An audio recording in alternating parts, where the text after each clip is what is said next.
Bonsoir tout le monde et merci d'être si nombreux ce soir parmi nous à cette rencontre des Jeudis de Limar qui s'inscrit dans un cycle initié et animé par Abdelnour Bidar.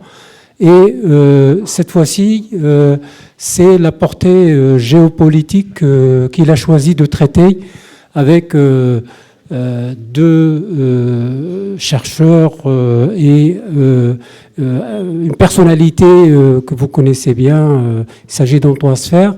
Et le thème, c'est tout un programme des printemps arabes à Daesh.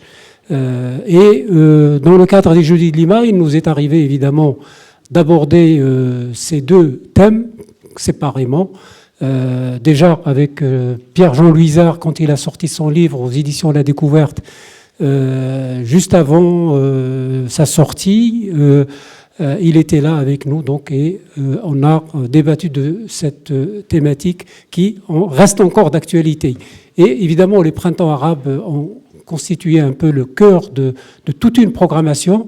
Et là, ce soir, c'est vraiment une sorte de synthèse aussi qui sera traitée avec nos invités et avec les blogueurs. Alors, au départ, je crois qu'il y avait Gilles Kepel qui devait faire partie de ce panel. Malheureusement, il n'est pas là. Et évidemment, Abdelnour Bidar, il vous dira pourquoi il n'est pas là. Il est retenu aux dernières nouvelles. Enfin, je l'ai eu au téléphone, il est encore à Istanbul. Et avec ses engagements pour présenter son livre qu'on a présenté ici au cours d'une soirée, évidemment, où il y avait beaucoup de monde aussi. Donc, il est pris ailleurs. Voilà, je vous rappelle que la semaine prochaine, dans le cadre toujours des Jeudis de Limar et dans cette séquence appelée Grande Figure, nous allons accueillir évidemment une grande figure, Pierre Rozon-Vallon, que vous connaissez, et il s'agira cette fois-ci de parler de la démocratie, du système démocratique, et aujourd'hui, plus que jamais, la question de la démocratie se pose d'une manière accrue et aiguë dans de nombreux pays, et ce sera l'occasion avec Pierre Rozon-Vallon de revenir et d'éclairer cette problématique. Voilà, je vous renvoie encore une fois au programme des Jeudis de Lima, et évidemment, je ne voudrais pas revenir encore une fois pour parler des rendez-vous de l'histoire, qui sera vraiment un moment phare dans notre programmation, et le programme est en cours de confection, et il sera prêt avant le lancement de cette manifestation, de cette deuxième manifestation, qui est vraiment un rendez-vous important du 20 au 22 mai, et vous pouvez déjà retenir cette date. Voilà, merci encore une fois d'être parmi nous, et je remercie nos invités. À toi, Abdelnour. Merci Mathie, merci beaucoup.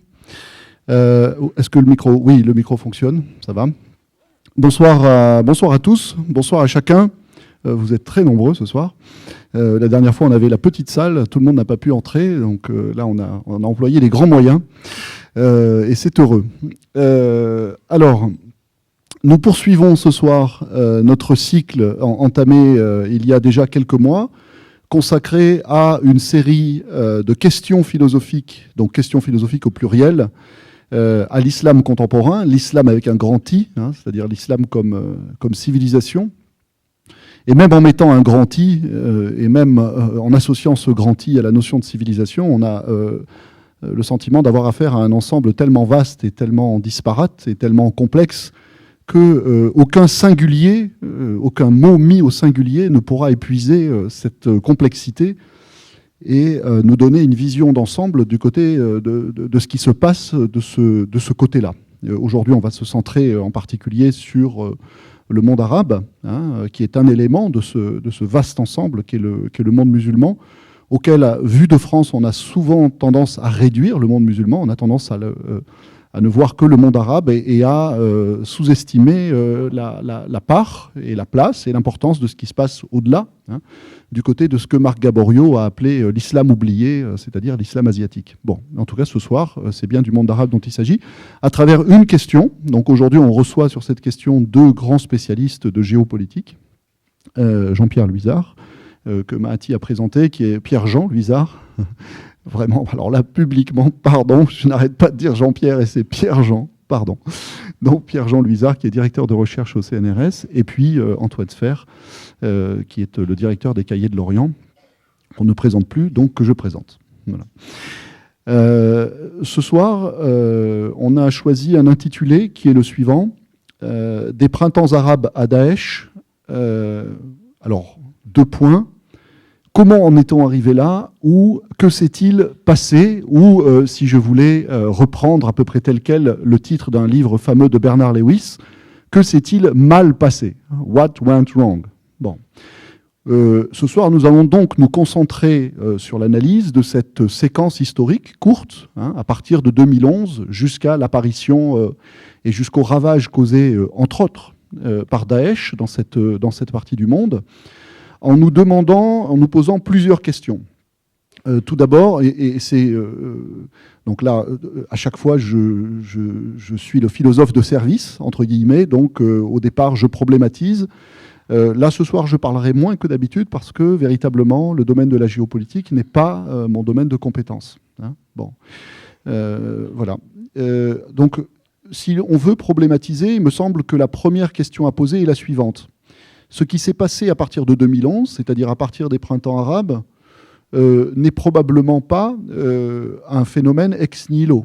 Hein. Il y a probablement à ce moment-là quelque chose qui a émergé sous la forme d'un certain nombre de tentatives qui étaient des tentatives révolutionnaires, des tentatives de soulèvement, hein, mais qui s'expliquent sur une échelle de temps plus longue par tout un ensemble de phénomènes qui ont eu lieu avant. Donc déjà, comment est-ce qu'on en est arrivé à cette séquence qu'on a appelée la séquence des printemps arabes? Et puis ensuite, à partir de ces soulèvements, comment en est-on arrivé là? C'est-à-dire que, et là nous sommes tous à la fois perplexes et désolés, hein, comment en est-on arrivé à cet échec qui paraît généralisé des printemps arabes, à l'exception à la fois notable et fragile d'une Tunisie d'autant plus fragilisée qu'à ses portes, eh bien, c'est-à-dire immédiatement à l'est, c'est le chaos. Hein. Bon.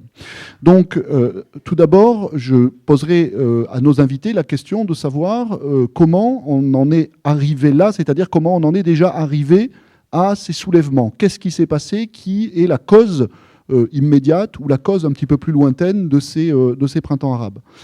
La deuxième question qui tombe sous le sens à propos de ces printemps arabes, et avant même d'aller jusqu'à l'analyse de leur échec, c'est qu'est-ce qui a cherché à s'exprimer dans ces printemps arabes, hein? De quelles aspirations ont-ils été l'expression du côté des masses qui se sont soulevées? Bon. Et puis enfin, nous poserons la question des raisons de l'échec, des raisons d'échec et des raisons, si je voulais le dire à la manière de Kant, vous vous souvenez, Kant qui disait une des 4 grandes questions de la philosophie est « Que nous est-il permis d'espérer ?» Eh bien, à la lumière de ces échecs des printemps arabes, aujourd'hui, dans un chaos dont personne ne voit l'issue, on va dire que l'optimisme est une responsabilité, donc nous allons tenter de rester optimistes, nous allons tenter peut-être avec nos invités de voir quelles raisons, malgré tout, hein, et malgré, je dirais, presque le bon sens, et ce dont les médias nous accablent tous les jours, nous aurions eh bien, un certain nombre de raisons d'espérer. Alors, sur toutes ces questions, et évidemment, la dernière question que je poserai à nos invités, c'est la question des responsabilités de cet échec. Hein, qu'est-ce qui fait que ces printemps arabes ont échoué? Sur toutes ces questions, ma contribution de philosophe qui problématise sera ce soir, je vous l'ai dit, modeste. Je voudrais quand même poser 2 questions plus personnelles à partir de ce panorama que je vous ai proposé, qui est de questionnement un peu général. Première question, et les peuples dans tout ça? J'ai presque eu envie d'intituler ce soir notre débat « La cause des peuples » ou « Et la cause des peuples », parce que j'ai le sentiment, à partir d'un regard qui n'est pas le regard du spécialiste, j'ai le sentiment que les grands sacrifiés dans cette séquence historique, entre les printemps arabes et maintenant, ce sont les peuples et les aspirations des peuples, qui me paraissent être pris, ces peuples, entre le marteau et l'enclume, entre le marteau de régimes dictatoriaux qui ne veulent pas lâcher le pouvoir, et de forces djihadistes dont on a du mal, en tout cas moi, à situer l'origine. On a l'impression souvent que ces forces djihadistes sont des pantins ou des marionnettes qui ont été à la fois créées et qui sont aujourd'hui instrumentalisées par des intérêts de pouvoir ou par des volontés de puissance dont il faut, si c'est le cas, identifier la nature, ou auquel il faut donner une identité. Donc qu'est-ce qui est derrière Daesh? Qu'est-ce qui est derrière l'ensemble des mouvements djihadistes aujourd'hui? Quelles sont éventuellement les volontés de puissance qui ont intérêt à ce que le djihadisme continue d'apparaître comme cette force de destruction, cette monstruosité qui provoque le néant, ou qui réduit la civilisation et la culture à néant partout où il prolifère. Bon. Donc ça, c'est la première question. Évidemment, j'ai une petite idée derrière la tête de la réponse, c'est-à-dire que je suis ces derniers temps, par exemple, très convaincu, je l'ai invité il y a quelque temps dans Culture d'Islam, par les analyses de Jean-Pierre Filiu, auxquelles peut-être nos deux invités du soir voudront confronter leurs interprétations et leurs analyses. Jean-Pierre Filiu qui nous dit deux choses, en gros, textuellement. Il nous dit que ce qui est accablant dans ces histoires, c'est la cécité, c'est d'abord la cécité de l'Occident. Cécité de l'Occident, il l'exprime de la façon suivante. Il l'exprime comme ça, ou de la façon suivante. Il dit, ça c'était dans une interview qu'il a donnée pour Libération, quand je l'avais invité dans Culture d'Islam, c'était pour son dernier livre, Les Arabes, leur destin et le nôtre. Bon, vous pouvez réécouter l'émission, elle est podcastable. Et dans un article récent, il dit, du temps de Bush, père et fils, puis en 2011, le calcul de l'Occident a été les dictateurs ou les djihadistes. Et, dit Filiu, la prophétie a fini par s'auto-réaliser. Et il conclut en disant « Nous avons passé à la trappe le seul acteur important et déterminant, à savoir le peuple. » Voilà. C'est-à-dire que, selon lui, le calcul des États occidentaux, également de l'ONU, non, dit-il, le tort est de confondre des États avec des régimes, c'est-à-dire de prendre pour de véritables États des régimes, c'est-à-dire en réalité des juntes dictatoriales, eh bien, selon Jean-Pierre Filiu, le calcul donc, des instances internationales et des États occidentaux est de soutenir un certain nombre de dictatures au motif qu'il vaut mieux ces dictatures que le péril djihadiste. Bon. Et selon lui, en réalité, ce faisant, on est de Caribe dans Scylla, où, comme je l'ai dit, on laisse le peuple entre le marteau et l'enclume, d'une complicité objective ou d'une concurrence à la fois monstrueuse et catastrophique de deux monstruosités. Bon. Ça, c'est le premier thème que j'aimerais voir abordé. Et le peuple dans tout ça. Les peuples dans tout ça. Souvent, je déplore, ce ne sera pas le cas ce soir, souvent je déplore quand j'entends des analyses géopolitiques, je déplore leur caractère extrêmement froid. C'est-à-dire on se contente de décrire des intérêts de puissance, des conflits entre des groupes, etc. J'ai l'impression que tout ça manque souvent singulièrement d'empathie et d'engagement. D'engagement pour aujourd'hui, au moment où on parle des peuples qui sont en train d'être massacrés, des peuples qui sont en train de souffrir, des peuples qui sont condamnés à des diasporas absolument invraisemblables, à essayer de trouver refuge au péril de leur vie dans toute une multitude d'États du monde, parce que le danger du côté de la Syrie, du côté de l'Irak, etc., le danger est devenu trop important. Premier angle. Le deuxième angle, et là je suis un petit peu plus sur mon terrain, qui est le terrain des questions religieuses, des questions spirituelles, et le religieux dans tout ça. J'entends beaucoup sur ces sujets, dans ce domaine, deux discours. Le premier discours qui dit, deux discours souvent un peu extrêmes, tout est politique ou tout est religieux. J'ai l'impression que la vérité se situe quelque part entre les deux. C'est-à-dire qu'il y a probablement un facteur religieux relatif à la fois aux instrumentalisations de l'islam, et puis peut-être aussi à un certain état de la religion islam aujourd'hui, que de mon côté j'ai pointé du doigt de façon critique à plusieurs reprises dans ce que j'ai écrit. Quelle est la place de ce facteur religieux ? Je pense qu'il ne s'agit ni de l'évacuer, ni de le surinterpréter, hein, ni de l'évacuer, ni de lui donner toute la place. Néanmoins, est-ce que c'est, si vous voulez, quand bien même il y a un facteur ou des facteurs religieux relatifs à, ce qu'on appelle traditionnellement la question théologico-politique, du théologico-politique, c'est-à-dire du lien entre le politique et le religieux, ou du poids du religieux dans la culture, dans les mœurs, dans la société, etc., qui explique que si l'islam aujourd'hui est si souvent instrumentalisé, c'est peut-être parce que c'est une religion qui est dans un état tel qu'elle est facilement instrumentalisable, hein, voir la thèse de Medeb, par exemple, sur les maladies de l'islam. Bon. J'ai l'impression, parfois, que on a tendance à observer ces situations du côté du Moyen-Orient avec un regard d'occidentaux hyper sécularisés qui sous-estiment le poids ou l'importance des questions religieuses, des représentations religieuses, et j'aurais tendance à dire des fonds d'écran religieux. Je vais terminer là-dessus. Je me pose par exemple une question. Aujourd'hui, ce que j'observe, encore une fois avec un regard de non-spécialiste, hein, du côté du Moyen-Orient, c'est que on a affaire à des cliques politiques depuis plusieurs décennies qui sont des autoritarismes. Et ces autoritarismes entrent dans une logique qui est une logique de concurrence ou de complicité avec des autoritarismes religieux, avec des fascismes religieux, avec des dominations religieuses. Bon. Eh bien, ce que je vois là-dedans, si vous voulez, c'est une pathologie du religieux, c'est-à-dire une pathologie du rapport à la transcendance. Une pathologie du rapport à la transcendance, c'est-à-dire une représentation du religieux ou de la vie spirituelle comme étant le domaine dans lequel l'homme est nécessairement soumis à quelque chose qui le dépasse. Et parfois, j'ai l'impression, en regardant ce qui se passe du côté politique, qu'on a une projection sur le plan politique d'un schéma qui est typiquement religieux et qui est le schéma de la soumission, de la sujétion des consciences à une transcendance en surplomb. Vous voyez ?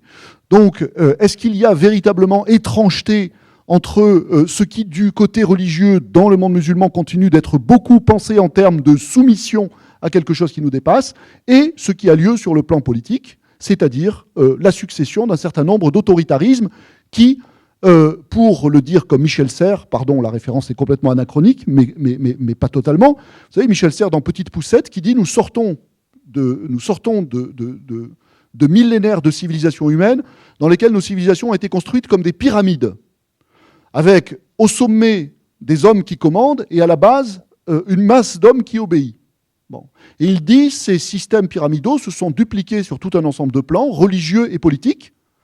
Et moi, il me semble que quand on regarde, encore une fois, ce qui se passe de ce côté-là, quand on jette un regard sur nous-mêmes aussi, hein, dans nos démocraties occidentales, on s'aperçoit qu'il y a encore beaucoup de pyramides qui sont debout, mais on s'aperçoit que du côté du Moyen-Orient et du côté du monde musulman en général, il y a encore beaucoup de systèmes pyramidaux qui, à mon sens, hein, sont d'autant plus facteurs aujourd'hui de désordre qu'ils sont anachroniques par rapport à ce qui se cherche aujourd'hui dans la civilisation humaine, c'est-à-dire entre les êtres humains, que ce soit sur le plan spirituel ou sur le plan politique, quelque chose qui est beaucoup plus de l'ordre ce que j'appellerais une démocratie, hein, une démocratie politique, une démocratie spirituelle, c'est-à-dire une relation qui soit fondée sur le principe d'égalité plus que sur le principe de hiérarchie. Voilà.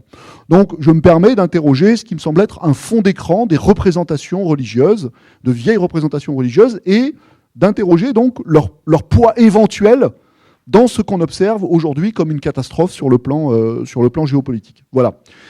Alors, eh bien, messieurs, c'est à vous. Juste une petite chose avant de vous laisser la parole. C'est Antoine qui va commencer, qui va nous faire le plaisir et l'honneur de commencer. Je présente tout le plateau. Vous avez l'habitude, si vous avez déjà assisté à ces questions philosophiques à l'islam contemporain, de notre dispositif. Nous avons avec nous donc trois jeunes gens. Nous avons Chloé, Faker et Eva, qui, alors je dis nous avons ce sont nos blogueurs, j'espère que c'est pas réducteur de dire ça, c'est-à-dire que ce sont des engagés, hein, qui sur toutes les questions relatives à l'islam, au monde musulman, interviennent sur les réseaux sociaux. Par exemple, Faker vous le dira tout à l'heure, il est l'animateur d'un site, et on pourrait presque dire d'un courant de pensée qui est celui des nouveaux Moutazilites. Vous voyez, il y a des nouveaux Moutazilites. Hein. Et donc, à partir de cette expertise qu'ils ont les uns et les autres dans ce domaine, eh bien, ils vont nous interpeller nos intervenants. Voilà. Antoine, merci beaucoup, c'est à toi. Bonsoir à toutes et à tous. J'ai comptabilisé 17 questions là, que tu viens de nous poser. On va peut-être s'en tenir... D'habitude, il y en a plus, mais là, j'étais un peu fatigué. Oui, je vois ça. Je crois que les réponses à tes questions sont à la fois historiques, géopolitiques, économiques, parfois même, on peut le dire, néocolonialistes. Elles sont également philosophiques et sociologiques dans la mesure où, quand on parle des Arabes, on ne parle pas nécessairement des musulmans et vice-versa, à moins qu'on nous plonge dans l'amalgame régulier auquel on assiste. Je crois que pour comprendre un peu ce qui se passe aujourd'hui, il faut remonter longtemps, et notamment au tremblement de terre qu'il y a eu au lendemain de la Seconde Guerre mondiale, qui est la création de l'État d'Israël, et qui a été créé pour des Européens. Il y avait des communautés juives dans tous les pays de la région, y compris hors monde arabe, comme en Iran, en Turquie et ailleurs. Aujourd'hui, il y a un point de fixation sur Israël, mais cette création et tout ce qui s'en est suivi, les guerres, comment on appelle la guerre de 48 en Israël, c'est la guerre de libération, comment l'appelle-t-on dans les pays arabes, c'est la catastrophe, la Nekba, est resté quand même un conflit matriciel, avec des conséquences sur les pays environnants, c'est-à-dire les pays arabes, du Proche-Orient, en Égypte, la chute de la monarchie, la division également du monde arabe en deux depuis lors, c'est-à-dire qu'on avait ce qu'on appelait pompeusement les progressistes et qu'on appelait de l'autre côté les conservateurs, pétromonarchie et nassériens, et le choix de l'Occident. Alors les responsabilités occidentales sont énormes. Je passe sur la guerre de Suez, qu'on appelle toujours dans nos manuels scolaires l'expédition de Suez. C'est plus romantique, c'est moins belliqueux. Ça rappelle l'expédition savante de Bonaparte également. Et ensuite, surtout, ce monde arabe divisé en deux, ce monde tout court divisé en deux entre un monde dit libre et un monde dit non libre. Et on voit l'Occident entraîné déjà par les États-Unis, nouveau venus dans la région, il ne faut pas l'oublier, en 1957, à s'allier stratégiquement, non pas avec des républicains, malgré tous leurs défauts, mais surtout avec ceux qui avaient une lecture littéraliste, une lecture, on dirait aujourd'hui salafiste, là aussi, sans amalgame avec les islamistes qui ont un autre sens étymologiquement, et qui avaient cette lecture littéraliste, c'est-à-dire les pétromonarchies, notamment l'Arabie saoudite. Au moment où, comme tu le rappelais, dans toute cette région s'installait, alors ce que les diplomates appelaient à ce moment-là, c'est sans doute aussi pour ça que j'adore la langue française, des ruptures de représentativité. En français normal, cela veut dire des dictatures, qui plus est militaires. Et dans tous ces pays s'installent des révolutions militaires, des coups d'État, des dictatures. Et le seul lieu où on pouvait s'exprimer librement était le lieu de culte. Le lieu de culte déjà aux mains des imams saoudiens, donc à force d'arguments sonnants et trébuchants et non pas d'arguments dogmatiques, loin de là, qui nous ont amené cette lame d'islam radical dont on parle beaucoup aujourd'hui. Mais entre-temps, il y a eu aussi des événements géopolitiques. Il y a eu la guerre de 67 dans le vocabulaire israélien, la guerre arabe, la guerre des 6 jours dans le vocabulaire israélien. Il y a eu la guerre du Kippour en 73 dans le vocabulaire israélien, la guerre d'octobre 73. Et en même temps, il y a eu une sorte de pullulement de petites guerres. Guerre du Liban, 75. Déjà intervient la lecture confessionnelle, légèrement. Mais ensuite, 79 fut très riche. On a l'invasion de l'Afghanistan par l'armée rouge, donc introduction d'une grande puissance dans le problème de l'islam. On est à la fois sur la géopolitique arabe et l'islam. La révolution islamique iranienne, qui est fondatrice. On a quand même, pour la première fois, dans l'histoire récente de l'islam, pardonnez-moi cette comparaison osée, un Vatican du chiisme. Tout d'un coup, les chiites du monde entier, du Pakistan à l'Afghanistan, en Irak et partout ailleurs, relèvent la tête, comme ils disent. Ils n'utilisent plus la taqiyya, la dissimulation religieuse, mais s'affirment en tant que telle. Mais dans le même temps, on a surtout la guerre Irak-Iran.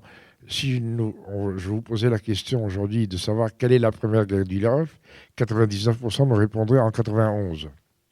Or, la première guerre du Golfe, c'est Irak-Iran, qui est la première guerre à 3 niveaux. Guerre ethnique entre Perses et Arabes. Donc déjà, on a l'ethnie qui intervient. Guerre confessionnelle entre chiites et sunnites. Tout d'un coup, ce n'est plus une guerre larvée, une guerre successorale du XIVe siècle, mais on affirme ces divergences à partir d'un même socle.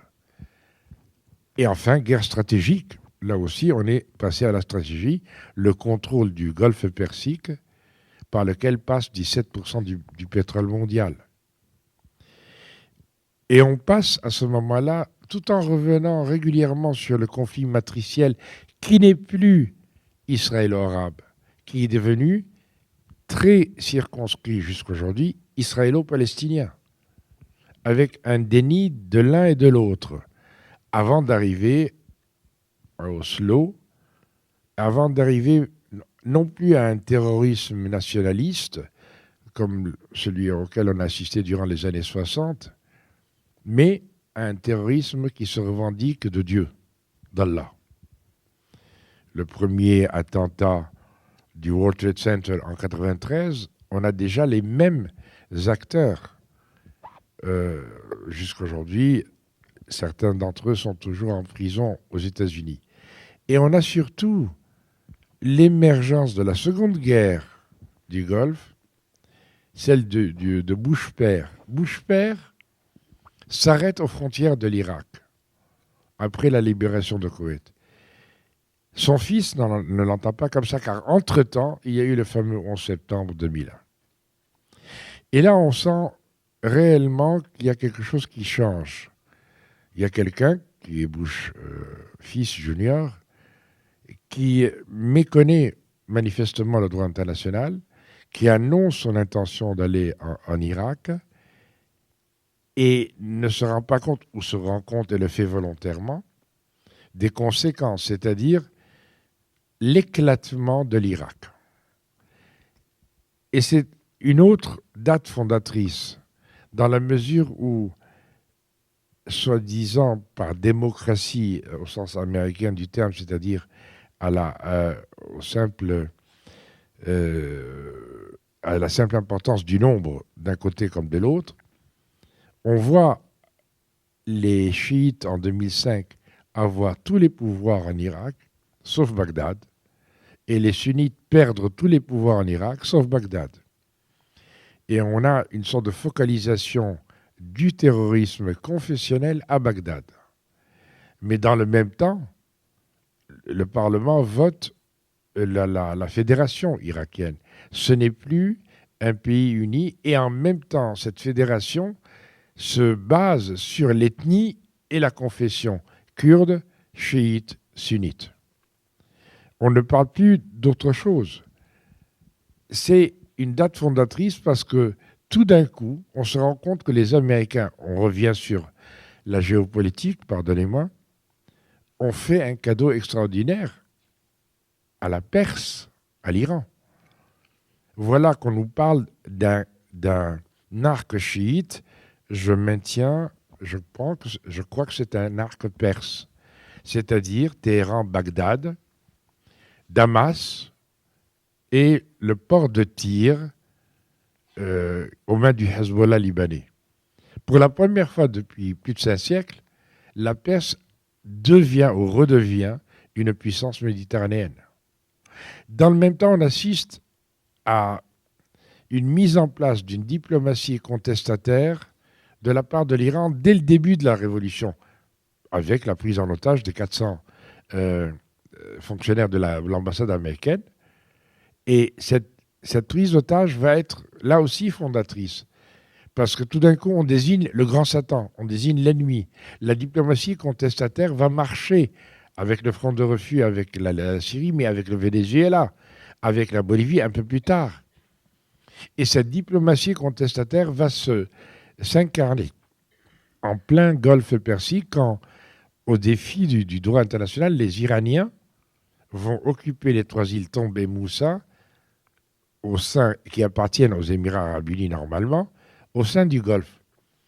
Mais les Saoudiens ne réagissent pas au nom du Conseil de coopération du Golfe. Les Américains encore moins.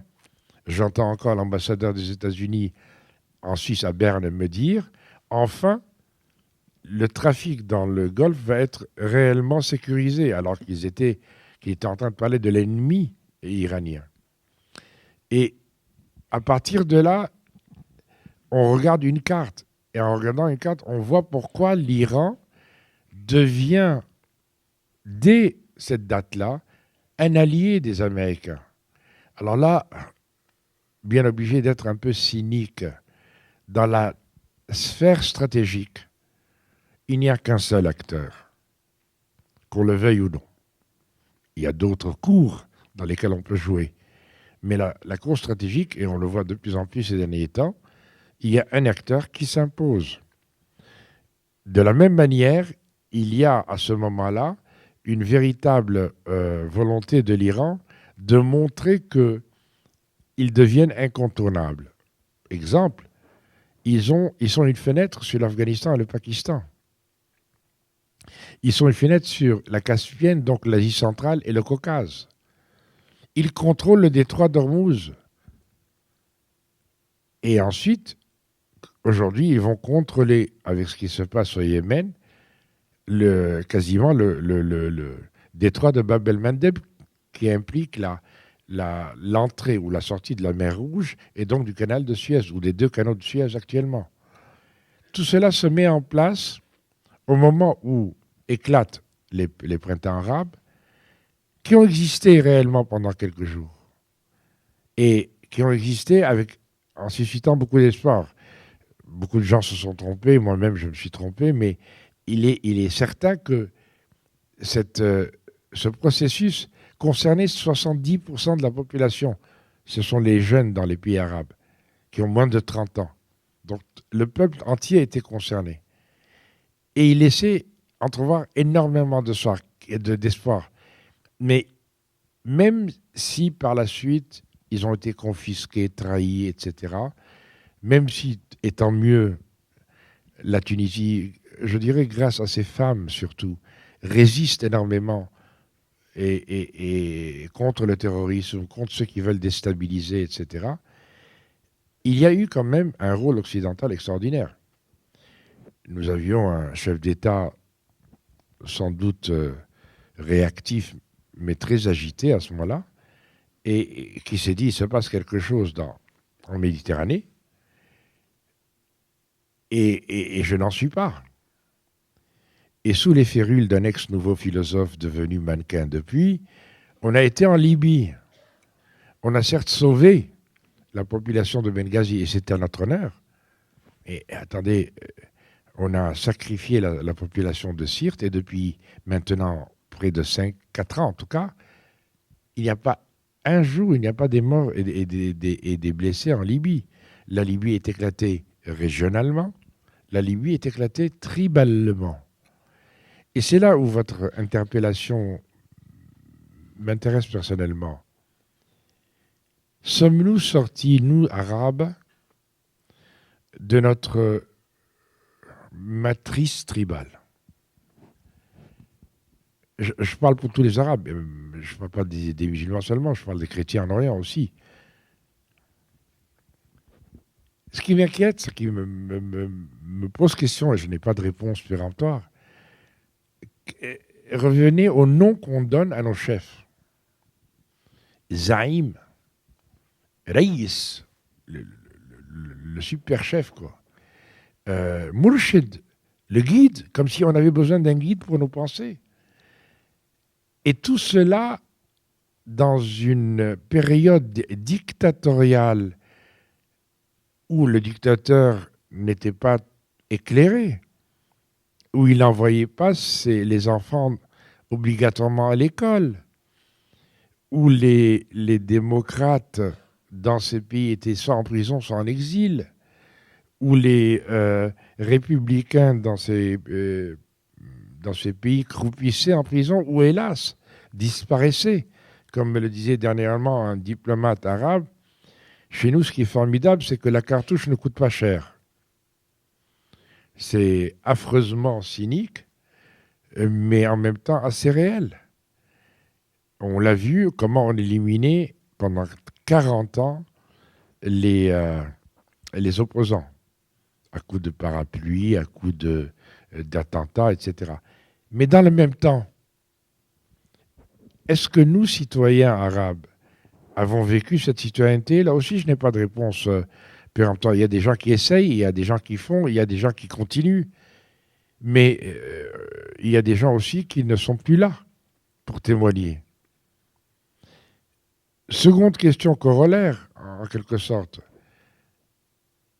mais qui concerne toujours un peu les Occidentaux. Au lieu de vouloir vendre de plus en plus d'armes, de plus en plus d'infrastructures, etc., on se mettait à construire des écoles, on se mettait à construire des collèges, des lycées, des universités. Ça donne des résultats. Et ça coûte moins cher en plus. Et enfin, on arrive à ces printemps. Pourquoi on a l'impression qu'ils ont échoué? Moi, je pense qu'il y a quand même deux acquis. La parole s'est libérée. Et ça, là, cet acquis-là ne peut pas revenir en arrière. Et puis cette jeunesse, 70% des populations qui ont occupé la rue, ne sont pas prêts à la céder, la rue. Aujourd'hui, on voit encore des manifestations, on voit encore des gens qui hurlent, qui clament leur écœurement, leur dégoût, etc. Mais revenons un peu aux responsabilités occidentales. Si nous voulions réellement arrêter l'hémorragie en Syrie aujourd'hui, tout d'abord, nous n'avons pas à choisir entre la peste et le choléra. En 2011, on aurait pu arrêter par la constitution d'une force internationale des Nations Unies, avec l'accord des Nations Unies. Et j'en veux pour exemple la FINUL qui existe au Liban. Savez-vous que la FINUL a un mandat de 6 mois seulement, qui ne s'est jamais interrompu depuis mars 1978. La mission de la FINUL était d'interdire à la guerre, qu'on appelait civile, de venir dans le sud du Liban, sans doute pour protéger les frontières israéliennes. Elle n'a jamais été de s'opposer aux chars israéliens. Mais cette mission a été réussie. La guerre n'a pas atteint cette région-là. Pardon Antoine, quand tu dis on n'a pas à choisir entre la peste et le choléra, est-ce que tu peux préciser, expliciter ce que tu veux dire Le par là? choix que tu donnais au départ, c'est-à-dire l'islamisme, le djihadisme, le salafisme et Bachar al-Assad. Et ce qui est écœurant, et là c'est un sentiment personnel, l'Occident met 40 ans pour s'apercevoir qu'en Syrie il y a une dictature. C'est rassurant, à la limite, pour l'intelligence des Occidentaux. Mais 40 ans, c'est long quand même. On aurait pu se souvenir, et n'importe quel étudiant en première année de Sciences Po ou de Relations internationales, que cette dictature s'est instaurée en 1966, qu'elle a occupé le Liban, qu'elle a été l'alliée de l'Iran en 1980 contre tous les pays arabes et contre l'Irak, etc.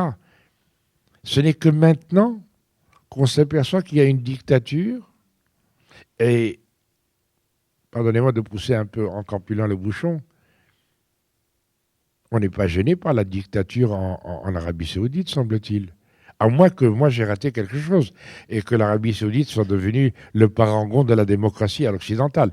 Mais peut-être, mais en tout cas, je n'ai pas encore vu réellement cette évolution-là. Ou le Qatar. Mais là, il ne faut pas trop parler à voix haute parce que ce sont nos alliés stratégiques. Et donc, je pense qu'il y a une véritable responsabilité occidentale. Pardonne-moi de ne pas appeler ce groupe d'État islamique autoproclamé terroriste, dans la mesure où, si on utilise le nom qu'ils se donnent, c'est aussi les reconnaître quelque part. Et je me refuse de le faire, même si ça plaît à nos ministres et politiques, de répéter à satiété ce nom en arabe, cet acronyme arabe. Mais en plus, pourquoi a-t-on permis la territorialisation de cet État autoproclamé terroriste? Et quand je dis a-t-on permis, le on n'est plus un pronom personnel indéfini, c'est vraiment l'Occident.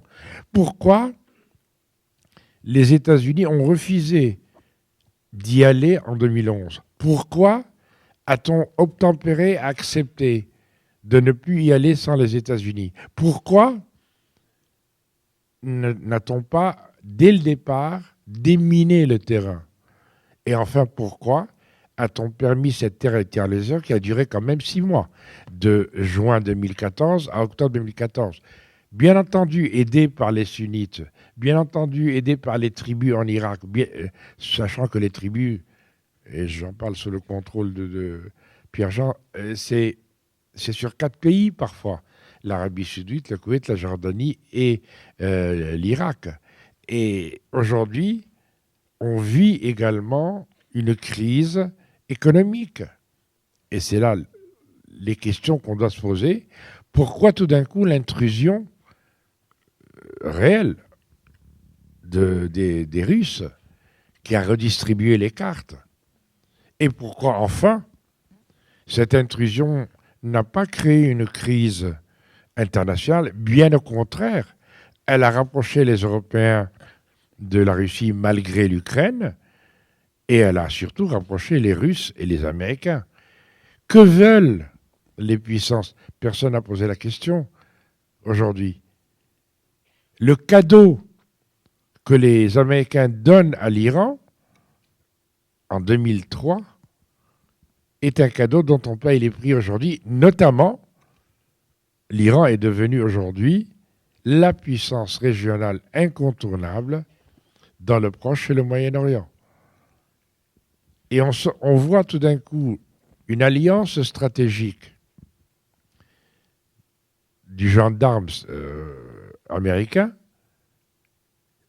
se baser sur 3 pays dont aucun n'est arabe. Un État hébreu, Israël, un État à population sunnite et à constitution laïque, la Turquie. C'est là où je me suis permis de dire que malgré sa majorité absolue, M. Erdogan a perdu les élections parce qu'il avait besoin des 2 tiers des sièges pour renier les ailes de la laïcité à l'intérieur de la Constitution. Et enfin, un État chiite qui se sent lui-même à la fois ethniquement entouré par des Pashtuns, des Arabes, des Baloutches, des Tadjiks et des Ouzbeks, et en même temps qui se sent lui-même une goutte d'eau chiite, puisque cette lecture confessionnelle est elle aussi devenue incontournable, hélas, dans un océan sunnite. Et la même situation vis-à-vis d'Israël. Cette alliance stratégique des États-Unis dans la région est un peu à contre-nature, puisqu'ils ont créé des rivaux. Qui va être le primum inter pares dans les relations avec le maître américain? On suppose que nous sommes au début de l'ère iranienne, mais sinon, je n'ai pas de boule de cristal.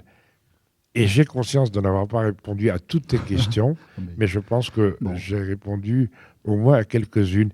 Merci beaucoup Antoine. Pierre-Jean, merci beaucoup. Voilà.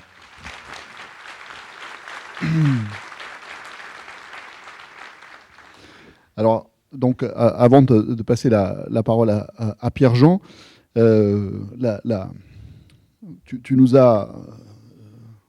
Tu as répondu déjà aux premières de mes questions. Hein. C'est-à-dire que tu nous as fait revenir en arrière jusqu'à la création de l'État d'Israël. C'est 1948. Hein. Et tu nous as expliqué un certain nombre de phénomènes qui, de proche en proche, peuvent contribuer à expliquer la situation dans laquelle on est. Je reste quand même un peu sur ma faim, à un égard. À deux égards. D'abord, qu'est-ce qui, de façon plus immédiate, a suscité ces soulèvements populaires dans plusieurs pays arabes? Quelles ont été les causes immédiates? Et ensuite, mais la deuxième question est liée à la première, tu as parlé à propos de ces peuples qui se sont soulevés, tu as parlé des jeunes, tu as parlé donc des sociétés civiles, dans ce qu'elles ont de plus vivant, etc. Tu as parlé de leurs espoirs et tu as parlé de leur sentiment d'écœurement. Hein, donc là, on a déjà peut-être un début d'élucidation des causes, mais plus précisément, quelles étaient leurs revendications, quelles étaient leurs aspirations? Ça, il me semble que c'est important pour comprendre, encore une fois, hein, de façon immédiate, ce qui a pu faire sortir ces gens dans la rue en masse. Ma génération se souvient certainement de ce fameux mot qui nous faisait trembler, les mukhabarat. Quel que soit le pays, les services de renseignement étaient omnipotents. Et en Syrie en particulier, puisque Hafez Assad, le père de Bachar, avait multiplié les services de renseignement. Il y en avait 5 en tout, qui se surveillaient les uns les autres, et donc qui faisaient du zèle pour surveiller aussi la société civile. J'en parle un peu aussi par expérience, puisque je les ai subis en 1976. Mais indépendamment de ça, il y a un mot qui revient souvent dans les printemps arabes, c'est karama, dignité. La dignité était une revendication assez extraordinaire dans la société civile. C'est extraordinaire parce que c'est très profond et très large. C'est-à-dire c'est à la fois des conditions de vie décentes, une liberté d'expression. Mais cela etc. dit, il recherchait avant tout la liberté d'expression, mais il recherchait surtout une sorte de survie. Oui, c'est ça. Il ne faut pas oublier qu'à ce moment-là, il n'y avait pas d'opposition. Encore une fois, les démocrates et les républicains étaient en prison, ou morts, ou en exil. Oui. Pendant 30 ans, pendant 40 ans, pendant 50 ans. Et il y a des gens qui ont passé plus du tiers de leur vie en prison. Ceux qui ont d'ailleurs commencé à manifester dans les rues de Damas, ce sont ceux-là. Ceux qui ont passé plus du tiers de leur vie et qui arrivaient ensuite en exil, en France par exemple, n'arrivaient même plus à retrouver une vie normale parce qu'ils étaient cassés, ils étaient brisés. Et Dieu sait que les dictatures ont beaucoup de créativité dans le sens de briser quelqu'un. Et malheureusement, ça a été ça. Et la jeunesse est descendue dans les rues. Il y a un élément aussi auquel je n'ai pas de réponse. Pourquoi après le 11 septembre 2001, il y a eu une telle floraison d'ONG américaines dans tous les pays arabes? Je n'ai pas de réponse. Ah bah moi non plus. Alors, je retiens encore en particulier quelque chose, une question de fond que tu as soulevée. Sommes-nous sortis, nous, Arabes, de notre matrice tribale, hein, en réponse aux questions que je posais qui étaient de nature à la fois je dirais socio-anthropologique, hein, on va dire. Pierre-Jean Luizard, je commence par une question à partir de ce qu'a dit Antoine Sfer. Il dit quand même qu'au milieu de ce marasme, Jean-Pierre Filliot, que je citais tout à l'heure, parle toujours de tragédie hein, à laquelle nous assistons. Il dit que néanmoins, il y aurait 2 acquis. D'une part, le fait que la parole s'est libérée, et puis d'autre part, le fait que ceux qui sont descendus dans la rue ne sont pas prêts à la céder. Alors peut-être que je peux commencer par là. Cette fois-ci, au lieu de commencer par l'histoire, on va commencer par le présent et un peu de prospective peut-être. Est-ce que véritablement, aujourd'hui, il y a des raisons d'espérer ? Vous n'aviez pas prévu peut-être de commencer par là? Bien, bonsoir à tous et merci pour votre présence. Donc, je vais retirer le fil qui a déjà été tiré par Antoine et par Abdelnour sur les printemps arabes. Que signifie ce mouvement unique dans l'histoire du monde arabe, dont nous commémorons ces jours-ci le 5e anniversaire, avec l'immolation par le feu d'un martyr en Tunisie qui protestait autant contre la misère sociale que contre l'injustice, la corruption et tout ce système que les Tunisiens ne supportaient plus sous le régime de Ben Ali. Et ce mouvement qui, à partir de la Tunisie, s'est répandu dans l'ensemble du monde arabe, que signifiait-il et qui en a été les promoteurs? Je crois qu'il signifiait l'émergence, pour la première fois d'une façon massive sur la place publique, des sociétés civiles. Ces sociétés civiles existaient déjà auparavant. Qu'est-ce qu'on entend par société civile? Eh bien, ce sont des intérêts publics et privés, une constellation d'intérêts donc qui n'ont pas forcément de traduction politique, mais qui sont une nécessité pour tout développement démocratique, à condition d'être relayé en direction du pouvoir par un État capable d'entendre les revendications.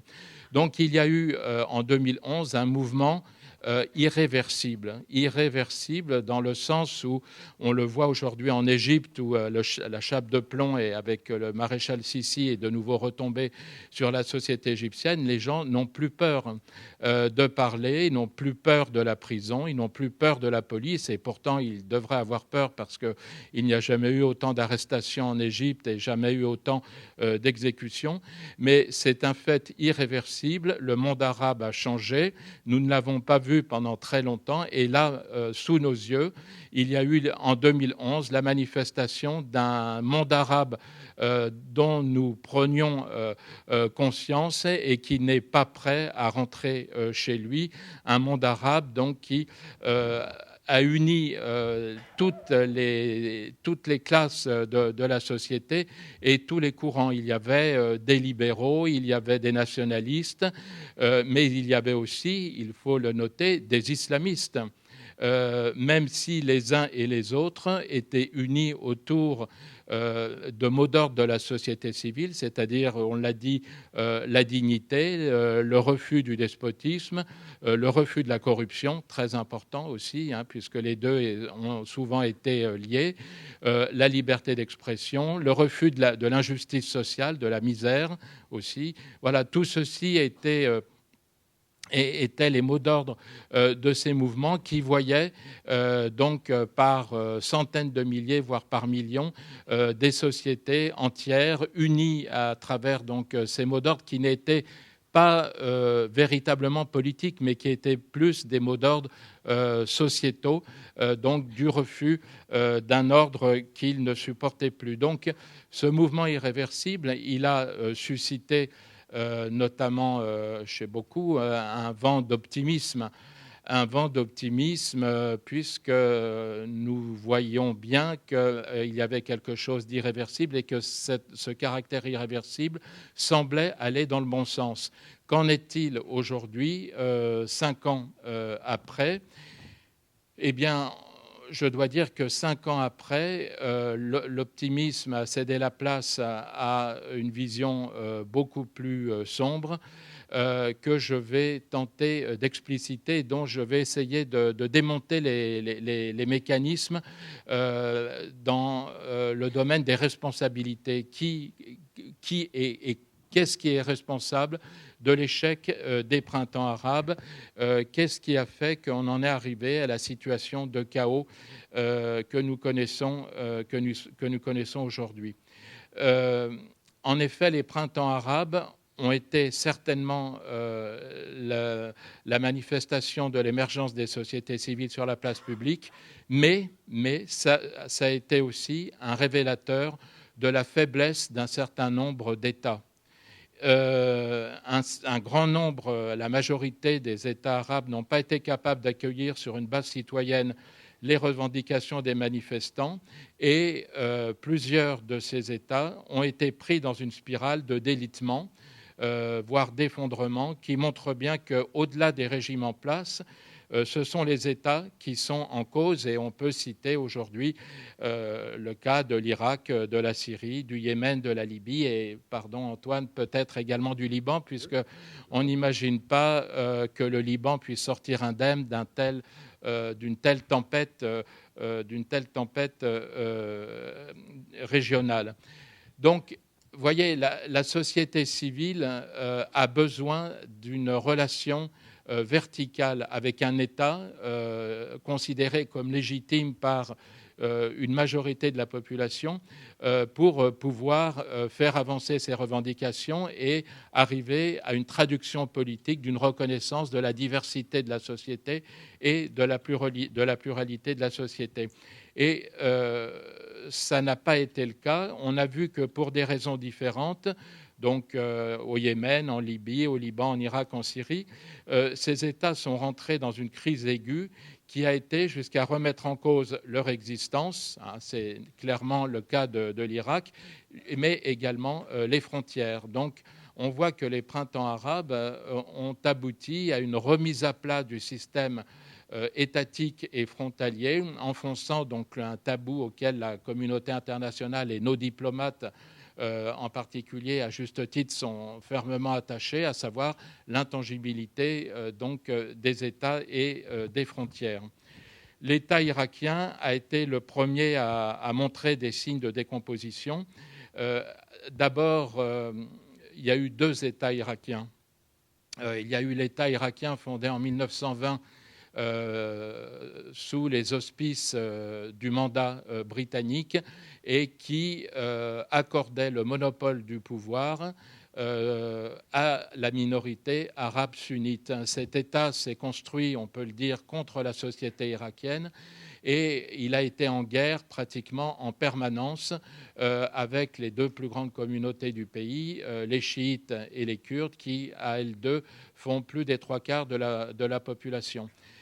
Si les Irakiens avaient été laissés maîtres de leur destin, cet État aurait dû normalement s'effondrer de lui-même à la fin des années 1970, lorsqu'il y avait une convergence de toutes les oppositions politiques et religieuses et ethniques irakiennes, un retour des Kurdes à la lutte armée, une renaissance du mouvement religieux chiite après un demi-siècle de traversée du désert, donc à partir des villes saintes, hein, et avec la présence de l'imam Khomeini qui va fédérer autour de lui une pépinière de jeunes oulémas qui vont être les futurs dirigeants des mouvements faussement qualifiés d'islamistes, je reviendrai dans le monde arabe, dans les organisations chiites. Et donc, il y a eu également le retour à la clandestinité du Parti communiste irakien, qui était encore à cette époque majoritaire au sein de la communauté chiite. Donc, une telle concentration, convergence d'opposition aurait dû normalement signer la mort non seulement du second régime bassiste, hein, celui qui va devenir le régime de Saddam Hussein, mais également d'un État qui était remis en cause. Je rappelle notamment que les Kurdes, depuis 1920 jusqu'en 2003, n'ont connu que quelques mois de paix. La guerre a été permanente, une fois en 1958, sous le régime du général Qassem, et une seconde fois au tout début du régime de Saddam Hussein. Sinon, ils ont été soumis à des campagnes militaires de la part de l'armée irakienne et avant de la Royal Air Force britannique, des forces britanniques permanentes.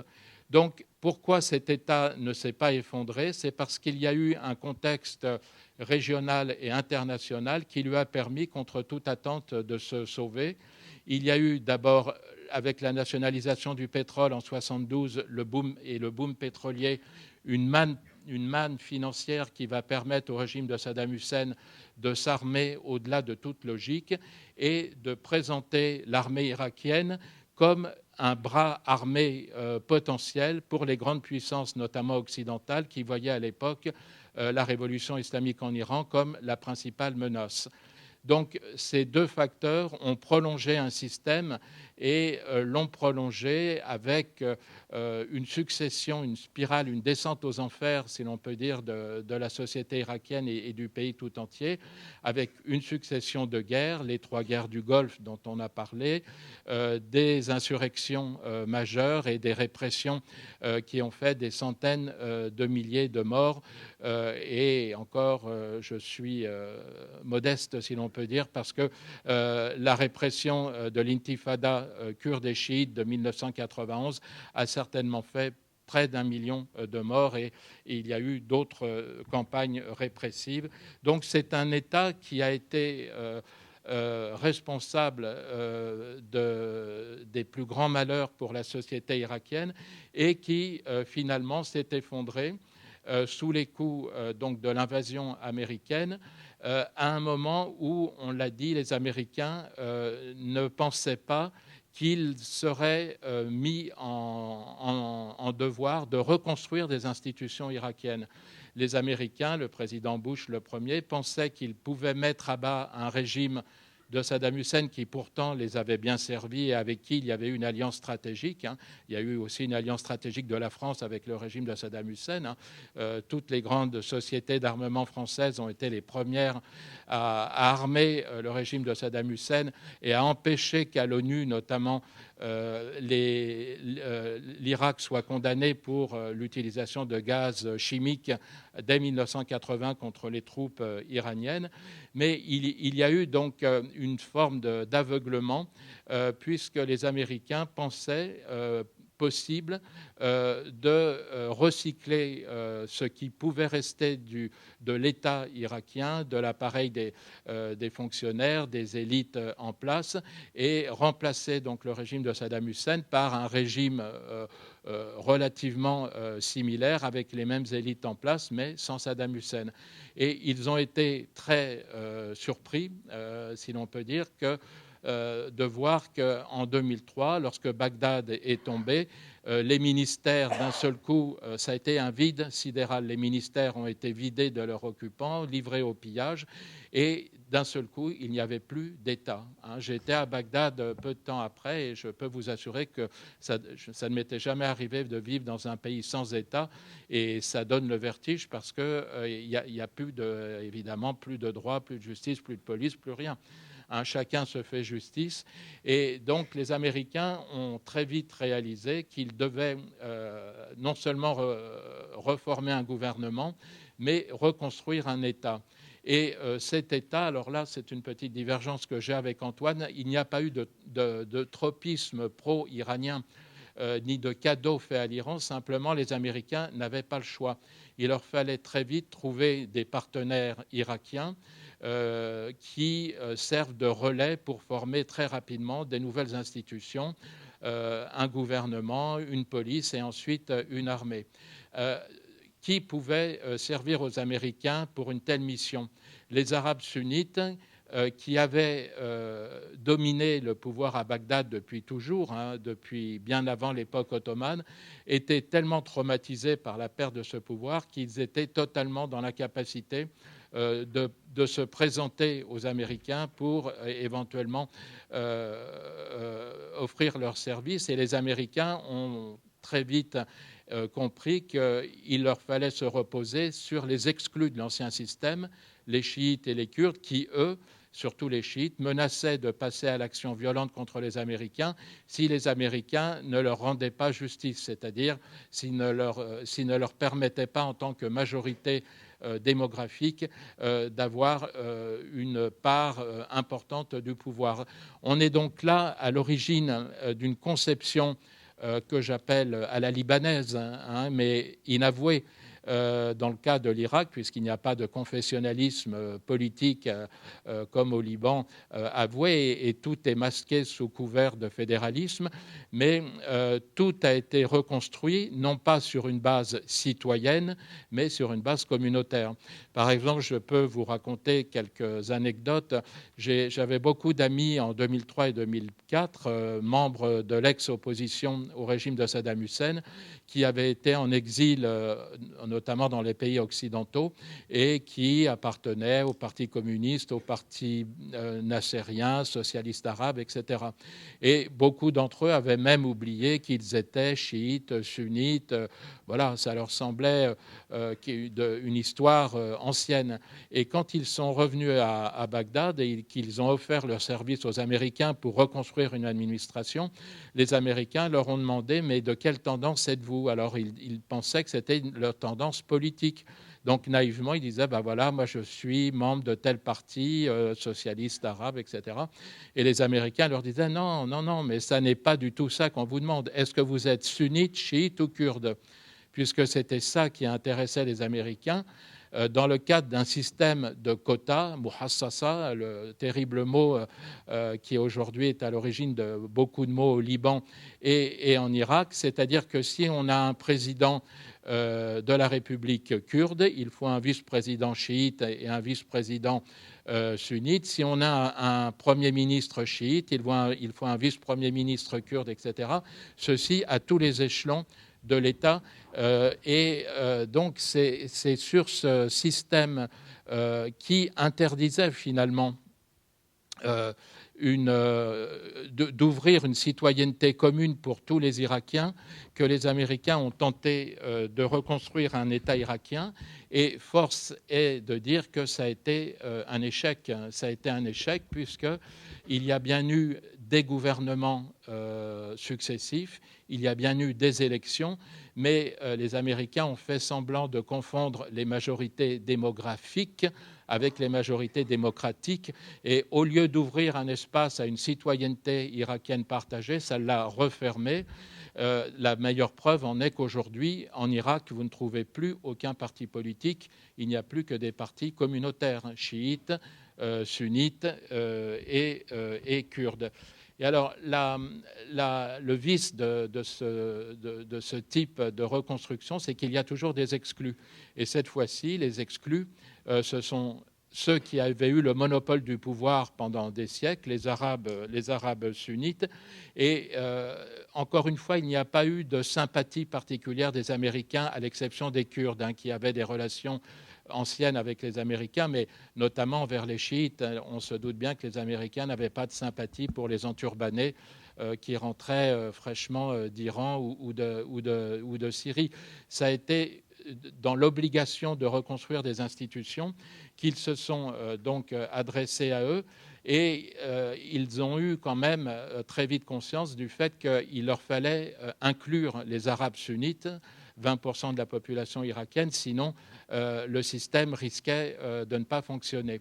Et on a vu pendant les années 2000 toute une succession de tentatives qui étaient en fait du ressort du confessionnalisme et du ressort du clientélisme à travers des conseils de réveil pour inclure des gens sur une base tribale et sur une base, encore une fois, clientèle, jusqu'au retrait américain. Ça a permis une accalmie de la situation puisqu'une majorité d'Arabes sunnites, même s'ils ont boycotté les élections, n'avaient pas versé dans la lutte armée, qui était encore minoritaire à l'époque, même si l'État islamique en Irak et au Levant est né en 2006, mais il était minoritaire. Et qu'est-ce qui a fait basculer dans la situation en Irak vers le chaos que nous connaissons aujourd'hui? C'est bien justement, on en revient au printemps arabe, les printemps arabes qui ont eu, dans le cas irakien, une traduction communautaire, c'est-à-dire qu'il y a eu un printemps kurde, un printemps chiite et un printemps sunnite. Les sunnites ont repris les mots d'ordre des printemps arabes et donc sont descendus dans la rue à travers des sit-ins pacifiques pour dénoncer l'autoritarisme du Premier ministre chiite, Nouri al-Maliki, et pour demander la fin de l'autoritarisme, la fin de la corruption, surtout du népotisme, et exiger leur inclusion donc dans le système politique irakien. C'est-à-dire que jusqu'en 2011, il y a eu l'illusion chez beaucoup de sunnites qu'ils pouvaient encore s'intégrer dans un système dont on va voir qu'en fait, ils ne pouvaient pas les intégrer. Quelle a été la réponse du gouvernement irakien légitimement reconnus comme représentants de l'ensemble de la population irakienne par la communauté internationale. C'est toujours le cas aujourd'hui, donc le gouvernement de Bagdad. Eh bien, cette réponse a été à l'image de ce que Bachar el-Assad a fait en Syrie, c'est-à-dire qu'on a envoyé l'armée, l'artillerie lourde, l'aviation et même des bombardements avec des barils bourrés de poudre, d'explosifs sur des sit-ins à Fallujah, à Ramadi, à Tikrit et à Mossoul. Et ça a été là le déclic d'un seul coup pour cette communauté qui a réalisé que son intégration dans un système politique où son destin, de toute façon, n'aurait pas pu être autre chose que celui d'une minorité sans pouvoir et sans ressources, puisque la zone arabe sunnite est très largement dépourvue d'hydrocarbures, à la différence des Kurdes et des chiites, qui a fait basculer vers l'État islamique donc une grande majorité des Arabes sunnites. Et là, on voit très bien une similitude avec d'autres pays arabes, et notamment la Libye. On voit que les régions où l'État islamique s'implante, en Irak et en Libye, sont les régions où il y a eu des exclus, notamment ceux qui ont été les représentants des anciens régimes autoritaires, la région de Sirte, par exemple, pour la Libye, et la zone arabe sunnite pour l'Irak. Mais c'est cette impossible inclusion des communautés qui avaient soutenu les anciens régimes qui sert aujourd'hui de berceau à l'État islamique. Et on peut dire donc que l'État islamique a son véritable berceau en Irak, à partir duquel donc il a essaimé dans le restant du monde arabe. Pierre-Jean Luizard, je peux vous interrompre? J'ai juste une conclusion. Allez, une conclusion, Alors, je vous en prie. Donc, cette situation que j'ai décrite pour l'Irak, cette situation chaotique qui fait qu'aujourd'hui, plusieurs États arabes sont en voie de délitement. Que peut-on faire pour contrer ce chaos? Alors, à mon avis, il faudrait que les sociétés civiles jouent enfin leur rôle, et pour cela, il faudrait un cadre institutionnel adéquat.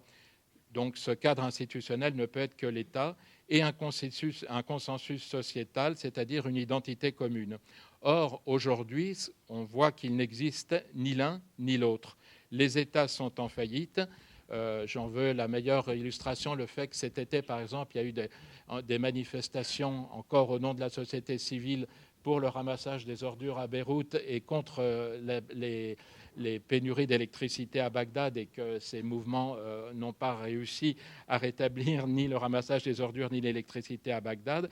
Ils n'ont jamais réussi à susciter une citoyenneté partagée, justement parce que les sociétés étaient divisées, les gens ont peur maintenant les uns des autres, ce qui rend illusoire des solutions, entre guillemets, que la communauté internationale appelle démocratiques, puisque quand les sociétés sont divisées, organiser des élections, on le voit très bien en Irak ou en Libye, aggrave les dissensions plutôt qu'elle ne les résorbe. En Libye, aujourd'hui, il y a 2 gouvernements, 2 parlements, et les élections en Irak, au lieu de susciter une unité irakienne, les élections ont divisé encore plus gravement la société irakienne, avec un repli communautaire, et non seulement un repli communautaire, mais un repli sur les solidarités primaires. On parlait des asabi, du tribalisme. Je ne crois pas que ça soit une malédiction du monde arabe, mais c'est simplement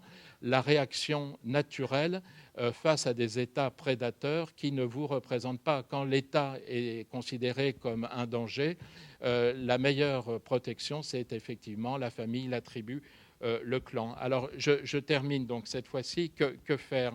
Faut-il aujourd'hui agir comme le font nos diplomates à la restauration des États en faillite qui sont responsables du chaos, ou bien faut-il œuvrer à recréer un consensus en créant les conditions d'une consultation des populations, y compris, même si ces consultations aboutissent à des changements de frontières et à des changements de système étatique. Et là, on revient aux injustices qui datent du partage du Moyen-Orient entre la France et la Grande-Bretagne à partir du dépeçage de l'Empire ottoman, donc, et notamment à partir de 1920. Voilà, je vous Merci remercie beaucoup, Pierre-Jean Luisard.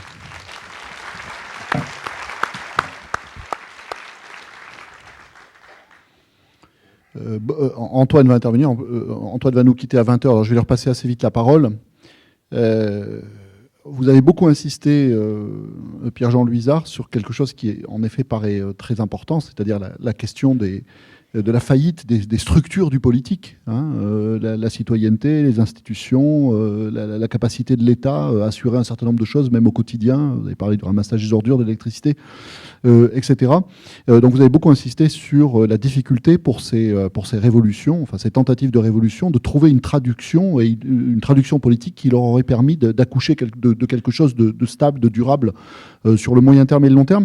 Mais en vous écoutant et en écoutant les termes que vous employez, vous parlez d'État en faillite et d'État prédateur. On a un peu de mal, j'aimerais que tout à l'heure vous en parliez quand vous reprendrez la parole, on a un peu de mal à partir de là peut-être à faire le lien avec le début de votre exposé dans lequel vous disiez qu'il y a quelque chose d'irréversible, donc à partir de là il y a des raisons d'espérer, et en même temps ce à quoi on assiste justement c'est à cette faillite, à cette perpétuation des États prédateurs, et puis à ce que vous avez appelé à un moment donné aussi un chaos multiforme.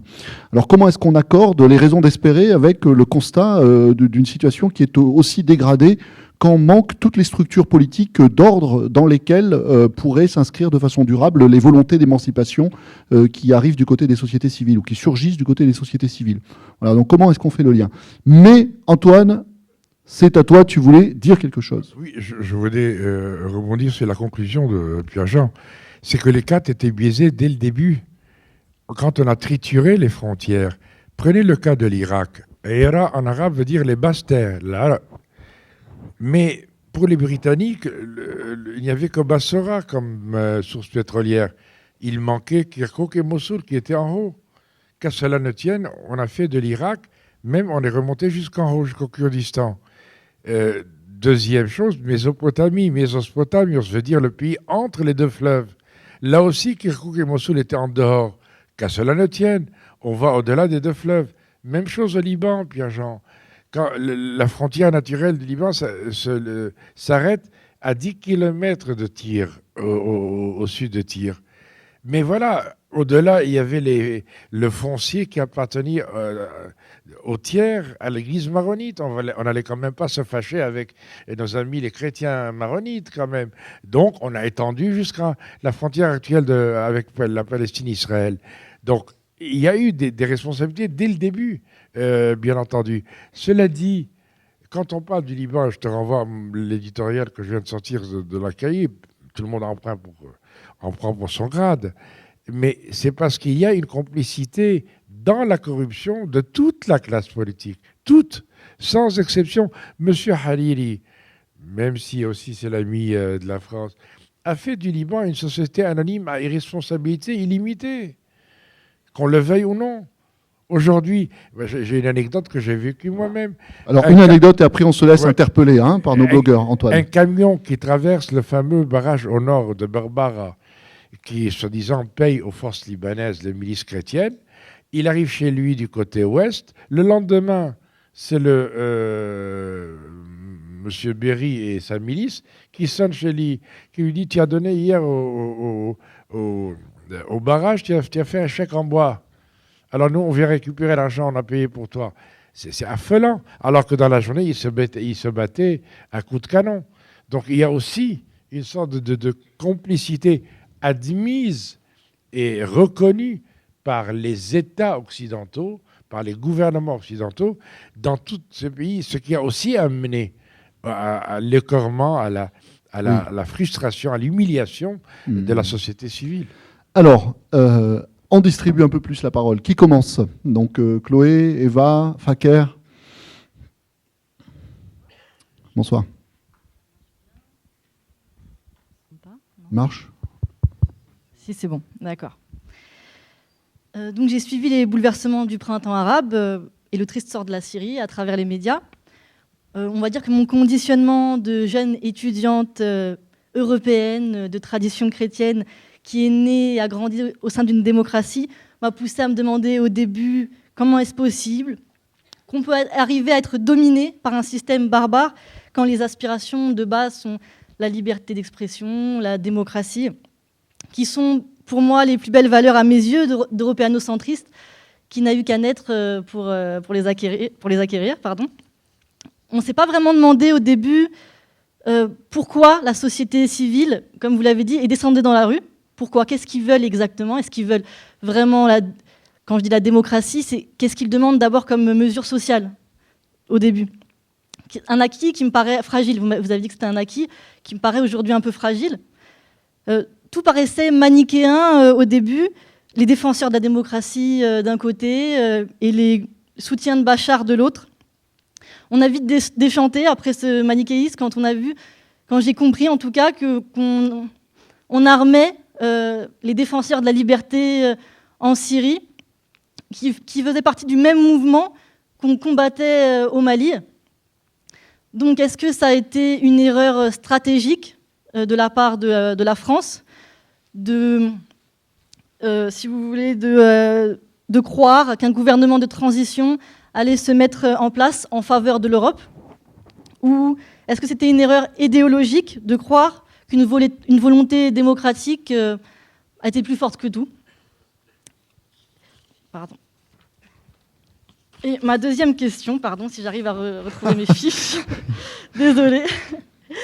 Est-ce que nous, occidentaux, on n'est pas conditionnés par une vision linéaire de l'histoire où la démocratie serait une fin libératrice pour tous les peuples?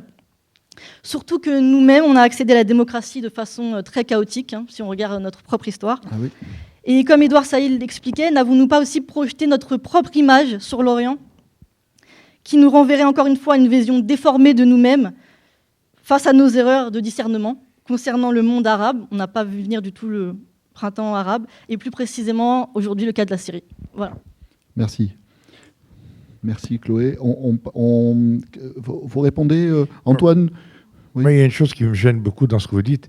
Vous avez dit 5 fois démocratie. Moi, je connais une seule définition de la démocratie, c'est la grecque.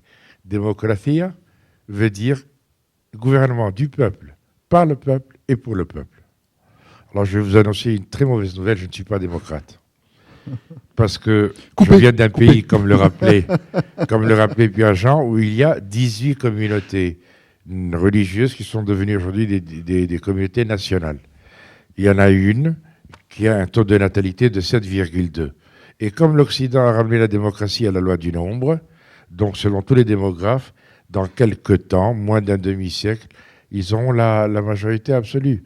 Autant prendre les 17 autres et de les ramener pour en faire des citoyens. Moi, la France est venue me dire, voilà les clés de la cité, ce qui est la définition du mot citoyen. Je me sens républicain, ce qui implique des outils démocratiques, c'est certain. Ça, c'est un premier point qui me gêne dans ce que j'entends de plus en plus aujourd'hui. La deuxième chose qui me gêne, c'est que nous finissons par avoir des visions occidentales. La preuve, on a été en Libye. On a outrepassé la résolution du Conseil de sécurité. La Ligue des États arabes s'est retirée à ce moment-là de l'appui à la coalition de l'OTAN. C'est l'OTAN, c'est pas l'ONU qui a donné son accord, son aval, ensuite, après avoir outrepassé et avoir été au sol. Mais on a été en Libye parce que nous sommes un pays du Nord qui avons usé du droit d'ingérence qu'on a inventé. Moi, je veux bien qu'on change le droit international public et donc qu'on détruise la souveraineté des États. Je suis d'accord, mais à condition qu'on le remplace par quelque chose de cohérent. Est-ce que nous admettrions éventuellement, nous, occidentaux, ayant des licences, des masters, etc., qu'un pays du Sud vienne, sous le label du devoir d'ingérence, aider une ou deux communautés quelconques en Occident pour être plus libres? Est-ce que nous aurions accepté que le fantasque Muammar Kadhafi vienne aider les Corses opprimés par la République française, on aurait vitrifié la Libye en un quart d'heure. Il y a une bonne idée de roman, là, hein, avis aux amateurs. Voilà, donc voilà ce que je voulais vous Alors, dire. merci beaucoup, Antoine. Donc, Faker ou Eva, qui veut intervenir? Eva, merci. Oui, Merci donc, beaucoup, je Chloé. vous remercie pour ces interventions. Merci à Abdenour Bidar de m'avoir invité également. Alors j'ai juste deux questions. La première, j'aimerais bien que vous reveniez sur l'idée que Abdenour Bidar a développée au début, c'est-à-dire sur les aspects froids et parfois peu empathiques de la géopolitique, où on a l'impression qu'il y a beaucoup de recul finalement pris avec ces objets d'études, ce qui est nécessaire forcément pour faire un travail universitaire neutre et fiable. Mais j'aimerais bien qu'on revienne sur ces aspects-là. Ensuite, vous avez beaucoup parlé de frontières, ce qui m'intéresse beaucoup. Peut-être que tu peux nous dire pourquoi. Oui, non, Eva c'est parce que je fais une thèse d'histoire en islam médiéval sur la frontière entre la Syrie et la Turquie, mais du 7e au 11e siècle. Mais à ce sujet, madame, vous vous rendez compte que la France avait un mandat sur la Syrie. Oui. Donc, elle n'avait pas le droit de disposer du territoire. Et elle a donné à la Turquie, alors personne ne lui en avait donné le droit, le Sanjak d'Alexandrette. Oui. Donc, on a disposé là aussi, on a trahi notre mission de la SDN, ensuite de l'ONU. Voilà. Oui, tout à fait. Sur cette histoire du Sanjak d'Alexandrette est très caractéristique. Donc oui, en effet, par rapport aux frontières, donc par rapport à 1916 et à ce découpage du Proche-Orient, qui est une manière pour Daesh de réutiliser cela pour son compte, puisque Daesh, il me semble, Ça s'appelle l'État islamique terroriste, madame. L'État islamique a donc si on fait pouvait sauter... enlever État et islamique, moi ça m'irait encore mieux. Mais Donc a fait sauter symboliquement la frontière entre la Syrie et l'Irak, il me semble que c'était bien ça. Donc il y a quelque chose de très symbolique bien sûr là-dedans, donc en lien avec les accords pour la fin de l'Empire ottoman. Mais il y a aussi un lien quand même à l'histoire longue, donc forcément je fais de l'histoire médiévale, donc cela m'intéresse.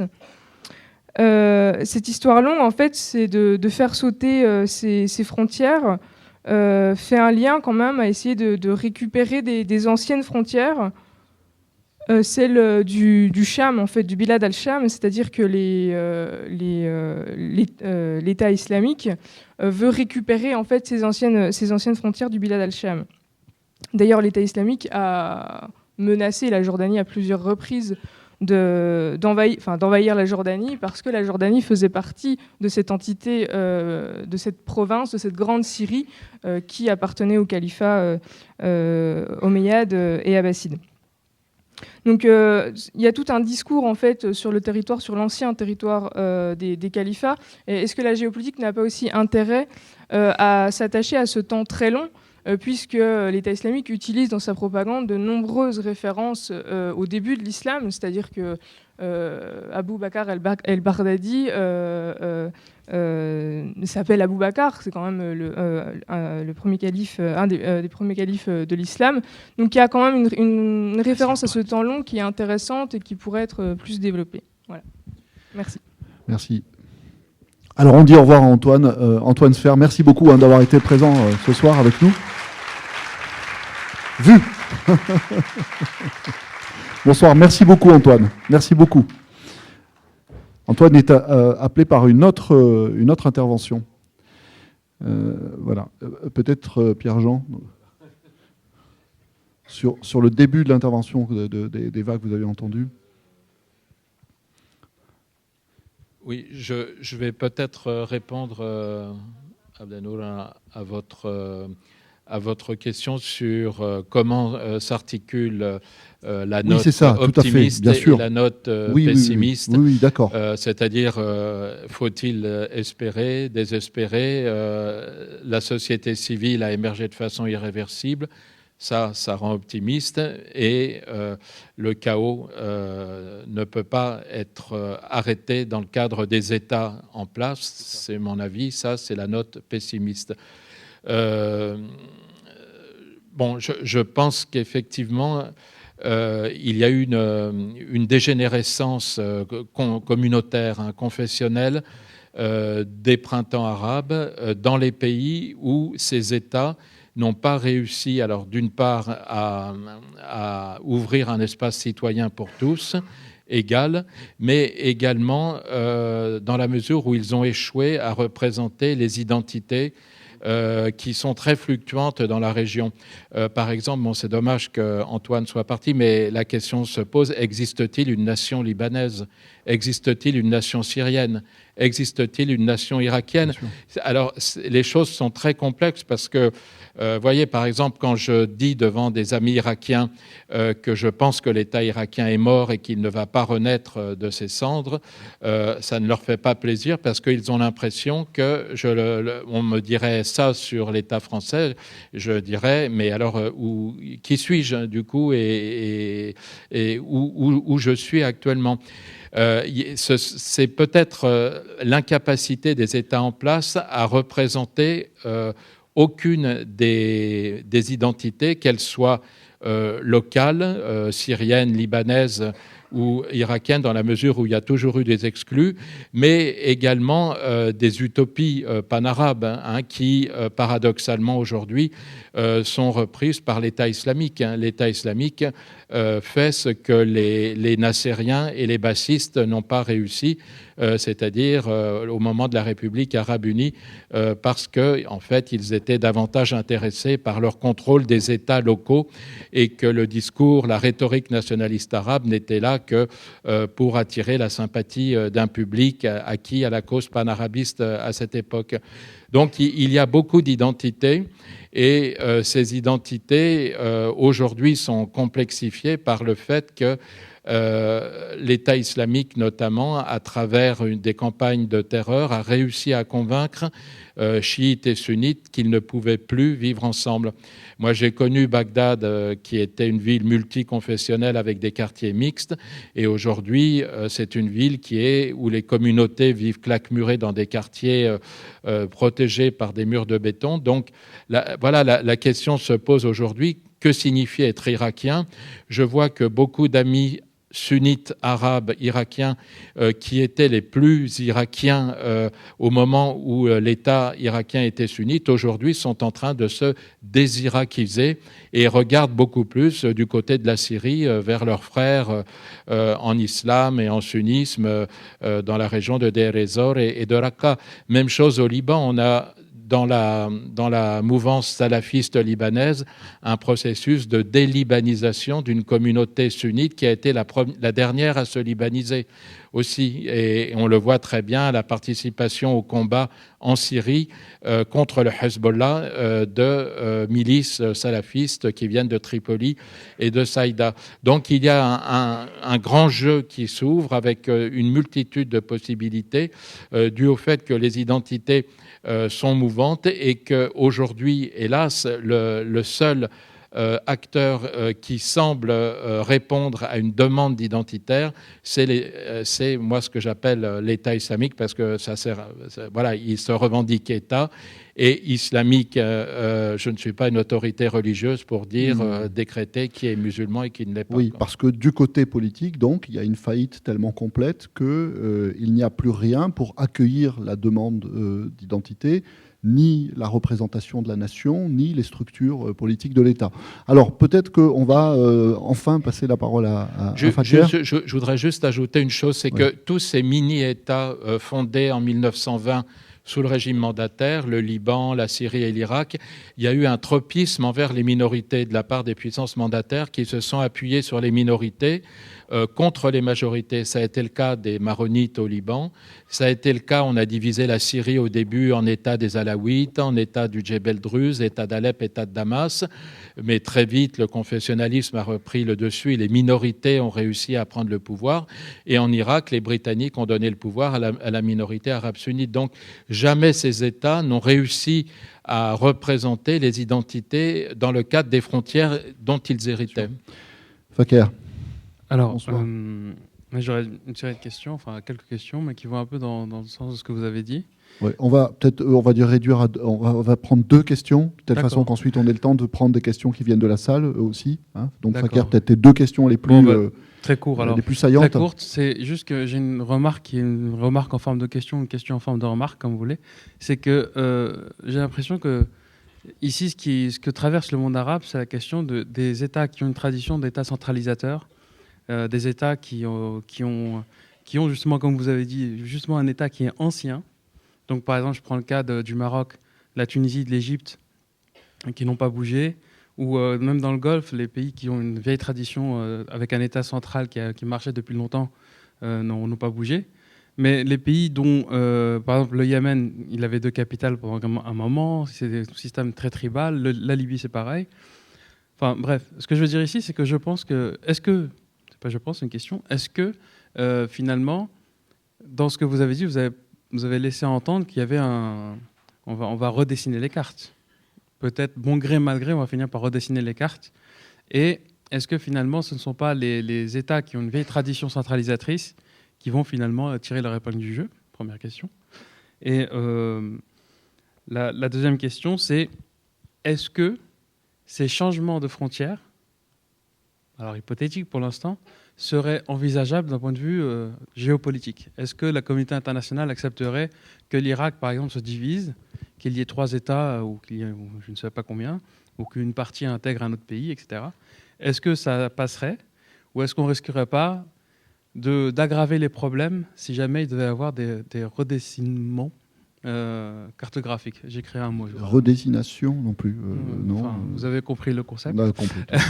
Et donc voilà, la question c'est plutôt de cet ordre, c'est comprendre la potentialité, est-ce que la possibilité, est-ce que c'est possible d'un point de vue géopolitique?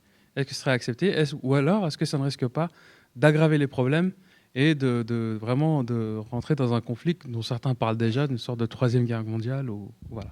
Donc j'ai réduit à ça. Alors, je vais essayer de répondre rapidement. Donc vous avez tout à fait raison. Les seuls États arabes qui ont résisté au printemps arabe, ce sont les États qui ont su accueillir sur une base citoyenne les revendications. C'était le cas de la Tunisie, c'était le cas de l'Égypte au début avec l'élection du président Morsi, et ça a été le cas du Maroc, probablement du fait de l'ancienneté de ces États, mais aussi du fait que ces États représentent des identités historiquement bien ancrées. Et c'est aussi probablement ce qui explique la chute des frères musulmans, dans la mesure où ils ont été accusés par une partie croissante de l'opinion égyptienne de trahir l'identité égyptienne. En ce qui concerne les solutions, alors c'est vrai que voilà, c'est facile de parler comme je le fais, et ça peut paraître totalement irréaliste dans la mesure où on touche là au tabou du caractère intangible des frontières et des États. Et est-ce qu'on n'ouvrirait pas une boîte de Pandore? Mais il me semble que le risque qui consisterait à restaurer des États qui sont à l'origine du chaos actuel est bien plus grand que celui d'ouvrir éventuellement une boîte de Pandore. Encore une fois, la plus grande peur des habitants de Mossoul, c'est le retour de l'armée irakienne à Mossoul. Et les Kurdes ne libéreront pas Mossoul. Mossoul est une grande ville arabe. Hein. Les Kurdes ne libéreront pas Mossoul. Il y a donc aujourd'hui une réalité dont on doit tenir compte. Et c'est peut-être la seule façon de convaincre les pans des sociétés qui ont fait allégeance à l'État islamique de prendre en considération les raisons qui leur ont fait sauter le pas vers l'État islamique, parce que ces raisons, il y en a aussi des bonnes, hein. Il y en a peut-être des moins bonnes, mais il y en a des bonnes. Et comme je l'explique dans mon livre, pour beaucoup de gens, l'arrivée de l'État islamique a symbolisé un soulagement par rapport à la situation qu'ils vivaient avant sous la houlette de l'État légalement reconnu par nous. Merci beaucoup Pierre-Jean. Alors d'abord, je vous remercie vraiment particulièrement de rester avec nous jusqu'au bout de ce débat. Antoine n'a pas pu rester. Gilles Kepel m'a dit finalement il ne pouvait pas venir. Alors, peut-être qu'on peut prendre quelques questions qui viennent de la salle. Le temps que circule un micro, je ne sais pas si... attendez, monsieur, parce que je ne vois pas grand-chose avec les... Si vous, peut-être, vous pouvez faire passer le micro devant. J'ai l'impression qu'il y a des gens qui veulent prendre la parole, sauf si vous en rencontrez plus tôt sur votre chemin.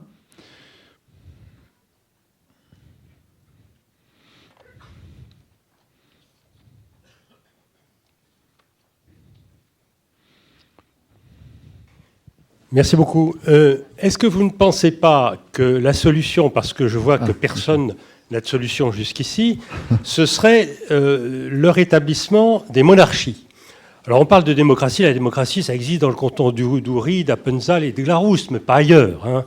Et ce n'est pas des abstractions comme la démocratie qui apportent des solutions, nous le voyons bien.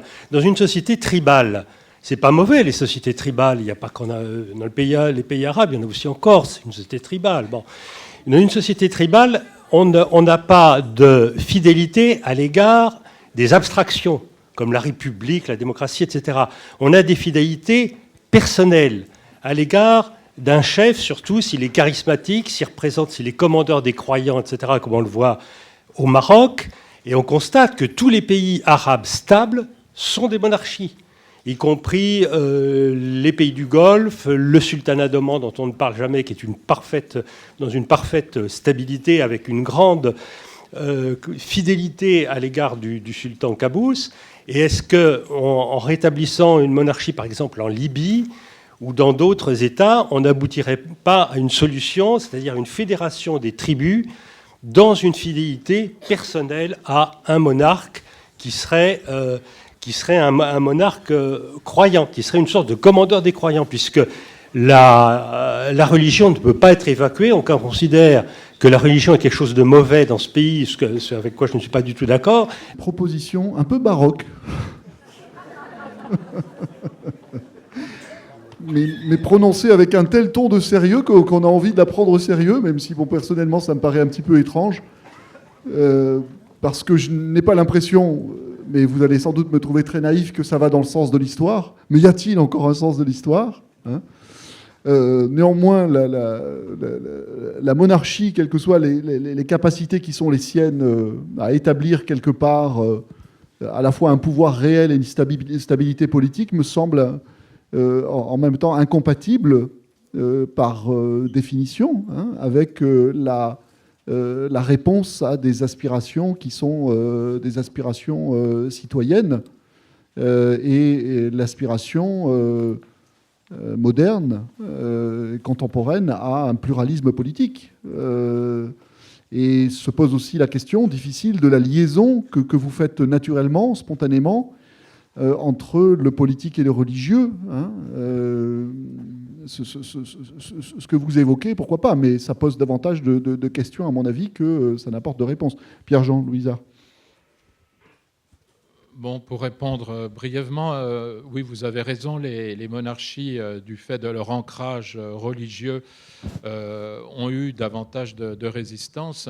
Ceci dit, il faut quand même avoir à l'esprit le fait qu'on est dans un contexte de crise généralisée de l'autorité religieuse aujourd'hui en islam sunnite, et que ces monarchies, il y a des cas très différents. Hein.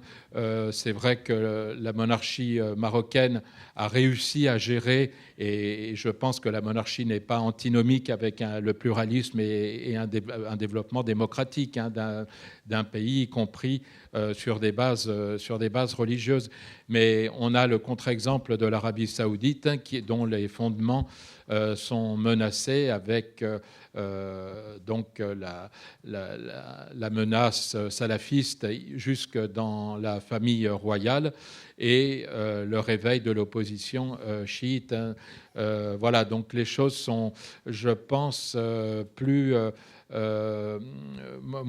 moins tranchées. Je ne pense pas que ça soit un problème de régime politique, hein, à proprement parler.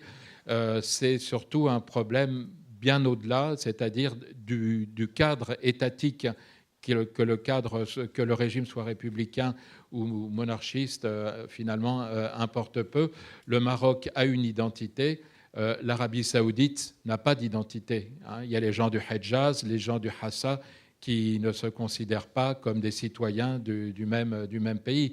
Les uns sont pétris de tradition soufie et les autres sont chiites. Et le centre de la péninsule arabique, c'est encore une autre culture.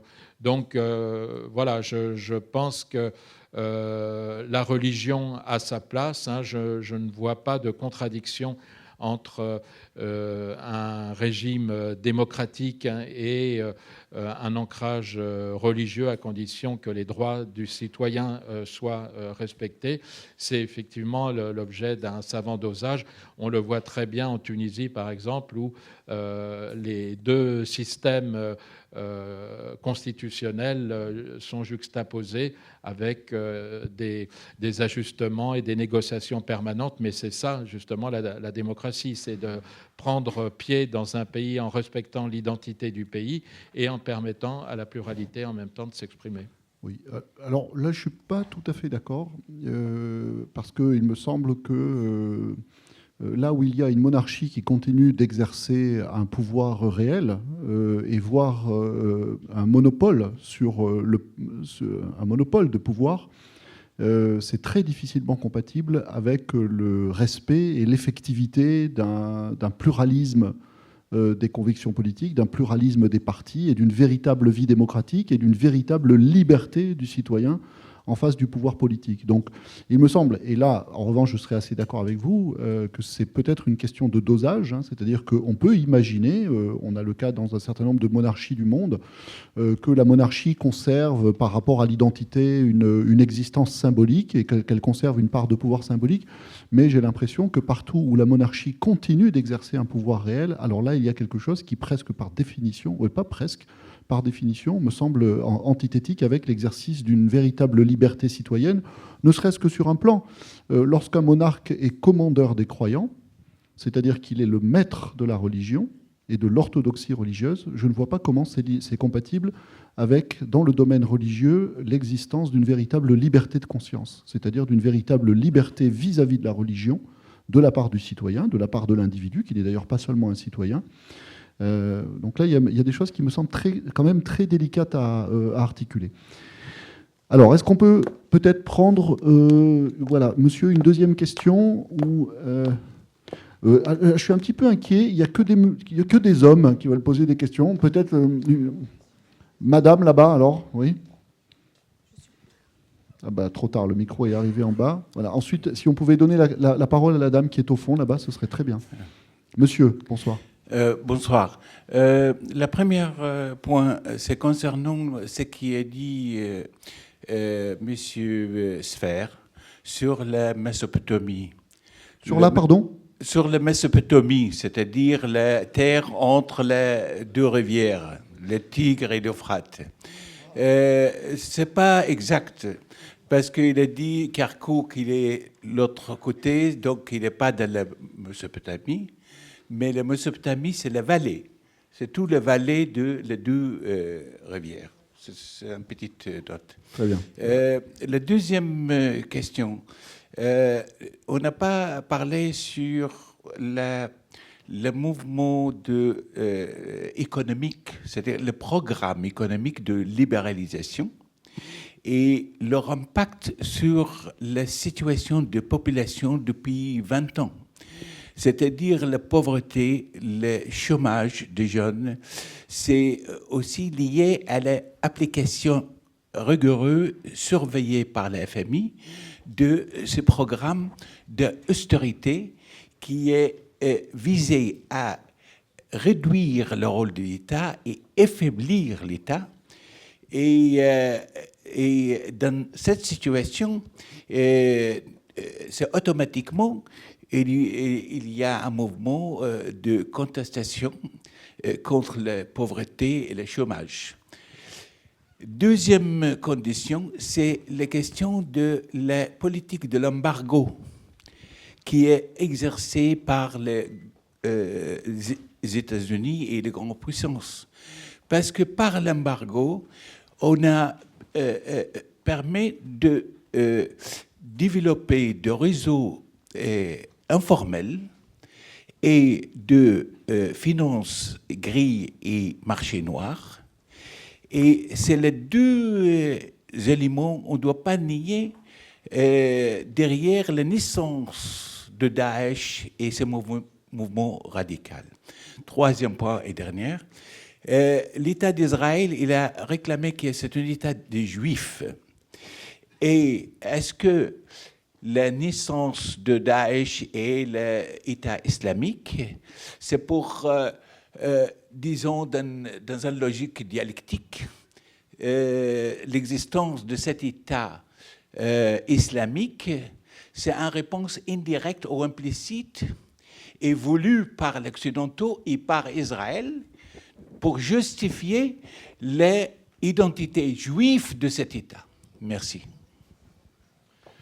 Pierre-Jean, Louisard. Alors, en ce qui concerne la libéralisation, c'est vrai qu'à partir des années 70, beaucoup de régimes autoritaires ont eu recours à ce qu'on appelle des infitah, c'est-à-dire des ouvertures économiques, qui étaient en fait dans un cadre autoritaire des ouvertures économiques qui profitaient à une oligarchie souvent liée familialement au régime en place. En Égypte, par exemple, ça a été, sous le régime de Moubarak et même déjà de Sadat, une façon de tenter de diminuer le poids de l'armée qui était un empire économique en Égypte dans l'économie égyptienne, mais on n'a jamais eu un exemple dans le monde arabe similaire à celui de la Turquie, par exemple, sous le régime de l'AKP, où l'AKP a permis le développement d'une classe d'entrepreneurs musulmans, notamment, qui a été à la base de la démocratisation du système politique, même si aujourd'hui, évidemment, il y a un retour de bâton, mais toujours est-il que ça a servi à renvoyer l'armée dans ses casernes. En ce qui concerne le parallèle entre la droite et l'extrême droite israélienne et Daesh, beaucoup de gens le font dans les pays arabes. Par exemple, en Irak, chez les Kurdes, pas chez les Kurdes, chez les chiites, excusez-moi, la majorité des chiites est persuadée que Daesh est une création israélo-américaine. Ce que je ne pense pas, mais voilà, il y a, c'est vrai, une similitude dans les deux démarches et dans la négation de toute citoyenneté au-delà de la race ou de la religion qui peut faire ressembler les deux projets. Il est certain, je rajoute juste mon petit grain de sel incompétent, il est certain, et je vous remercie pour votre question, qui nous dépayse par rapport au monde arabe et même par rapport au monde musulman. Beaucoup de problèmes qu'on évoque dans les différentes régions du monde sont liés à la prolifération d'un libéralisme sauvage, d'une logique générale de l'argent et du profit, qui a eu comme conséquence, entre autres, d'affaiblir les États un petit peu partout, et peut-être donc de laisser davantage de place libre à la réaffirmation d'identités qui sont des identités religieuses, néoconservatrices ou traditionnelles. Donc je crois qu'effectivement, vous avez raison de signaler le fait que, à mon avis, de façon objective aujourd'hui, derrière tout un ensemble de causes qui peuvent être anthropologiques, culturelles, sociétales, géopolitiques, il y a cette question je vais le dire d'une façon un peu naïve, mais du dieu argent, en réalité, et de la mainmise des logiques de profit. Est-ce que, donc, peut-être au fond, une question, madame ? En fait, alors bonsoir à tous. J'avais une remarque par rapport à ce que vous avez dit sur les monarchies et les républiques. Il y a un exemple juste en face. On peut être, pas commandeur des croyants, mais chef de l'église anglicane. Et le peuple peut avoir la liberté de conscience. Donc les deux ne sont pas contradictoires, mais en France, on se plaît à le croire, alors que le classement en termes de démocratie, en tout cas le respect du fonctionnement de la démocratie, rien qu'en Europe, la France arrive à la 6e position derrière toutes les monarchies constitutionnelles, surtout de l'Europe du Nord. Bon, ça c'était une remarque. Par rapport aux monarchies arabes, toutes les monarchies n'ont pas tenu et ne vont pas tenir, parce que si vous prenez le cas dans les pays du Golfe, en dehors du sultanat d'Oman et du Bahreïn, parce que le Bahreïn, la dynastie règne depuis le XVIIe siècle, mais l'Arabie Saoudite, le Qatar, qui est créé en 1972, il y a des gens ici plus vieux que ce pays-là. Pareil pour les Émirats arabes unis qui ont fêté leurs 40 ans, 41 ans, date de création de l'État l'année dernière. Moi, je crois que tant qu'il y a les pétrodollars, ça va tenir. Dès qu'il n'y aura plus de pétrodollars, ça va partir en vrille, si vous me permettez l'expression. Et quelque part, ça va être une bonne chose pour le monde arabe, parce que tout ce qui se passe, en tout cas, le fait que le wahhabisme, c'était une secte dans le monde arabe, c'était hyper marginal. Mais le pétrodollar leur a donné une puissance de frappe incroyable.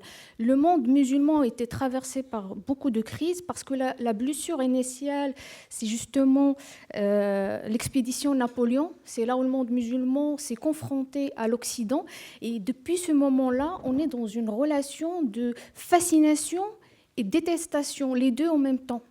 On est fasciné par tout ce progrès-là et en même temps, comme on n'arrive pas à y accéder, de temps en temps, ça sort. Bon, il y a eu, avant Ben Laden, il y a eu Daesh. Ben Laden, personne n'en parle maintenant. Al-Qaïda, personne n'en parle. Dans 10 ans, on n'en parlera plus de Daesh, mais il y aura une autre appellation.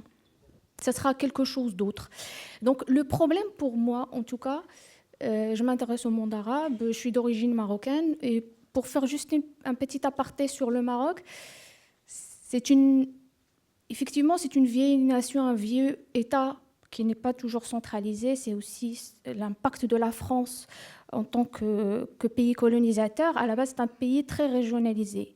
Quand le royaume de Maroc a été fondé, c'est 150 ans après que le royaume de France a été créé. Et l'ancien État marocain, que nous on appelle Mkhzen, connaît très, très, très, très bien le territoire. Vous ne pouvez pas savoir à quel point il connaît le territoire. Donc, dès que ça a commencé, ils ont su répondre. Et la monarchie n'a pas toujours été,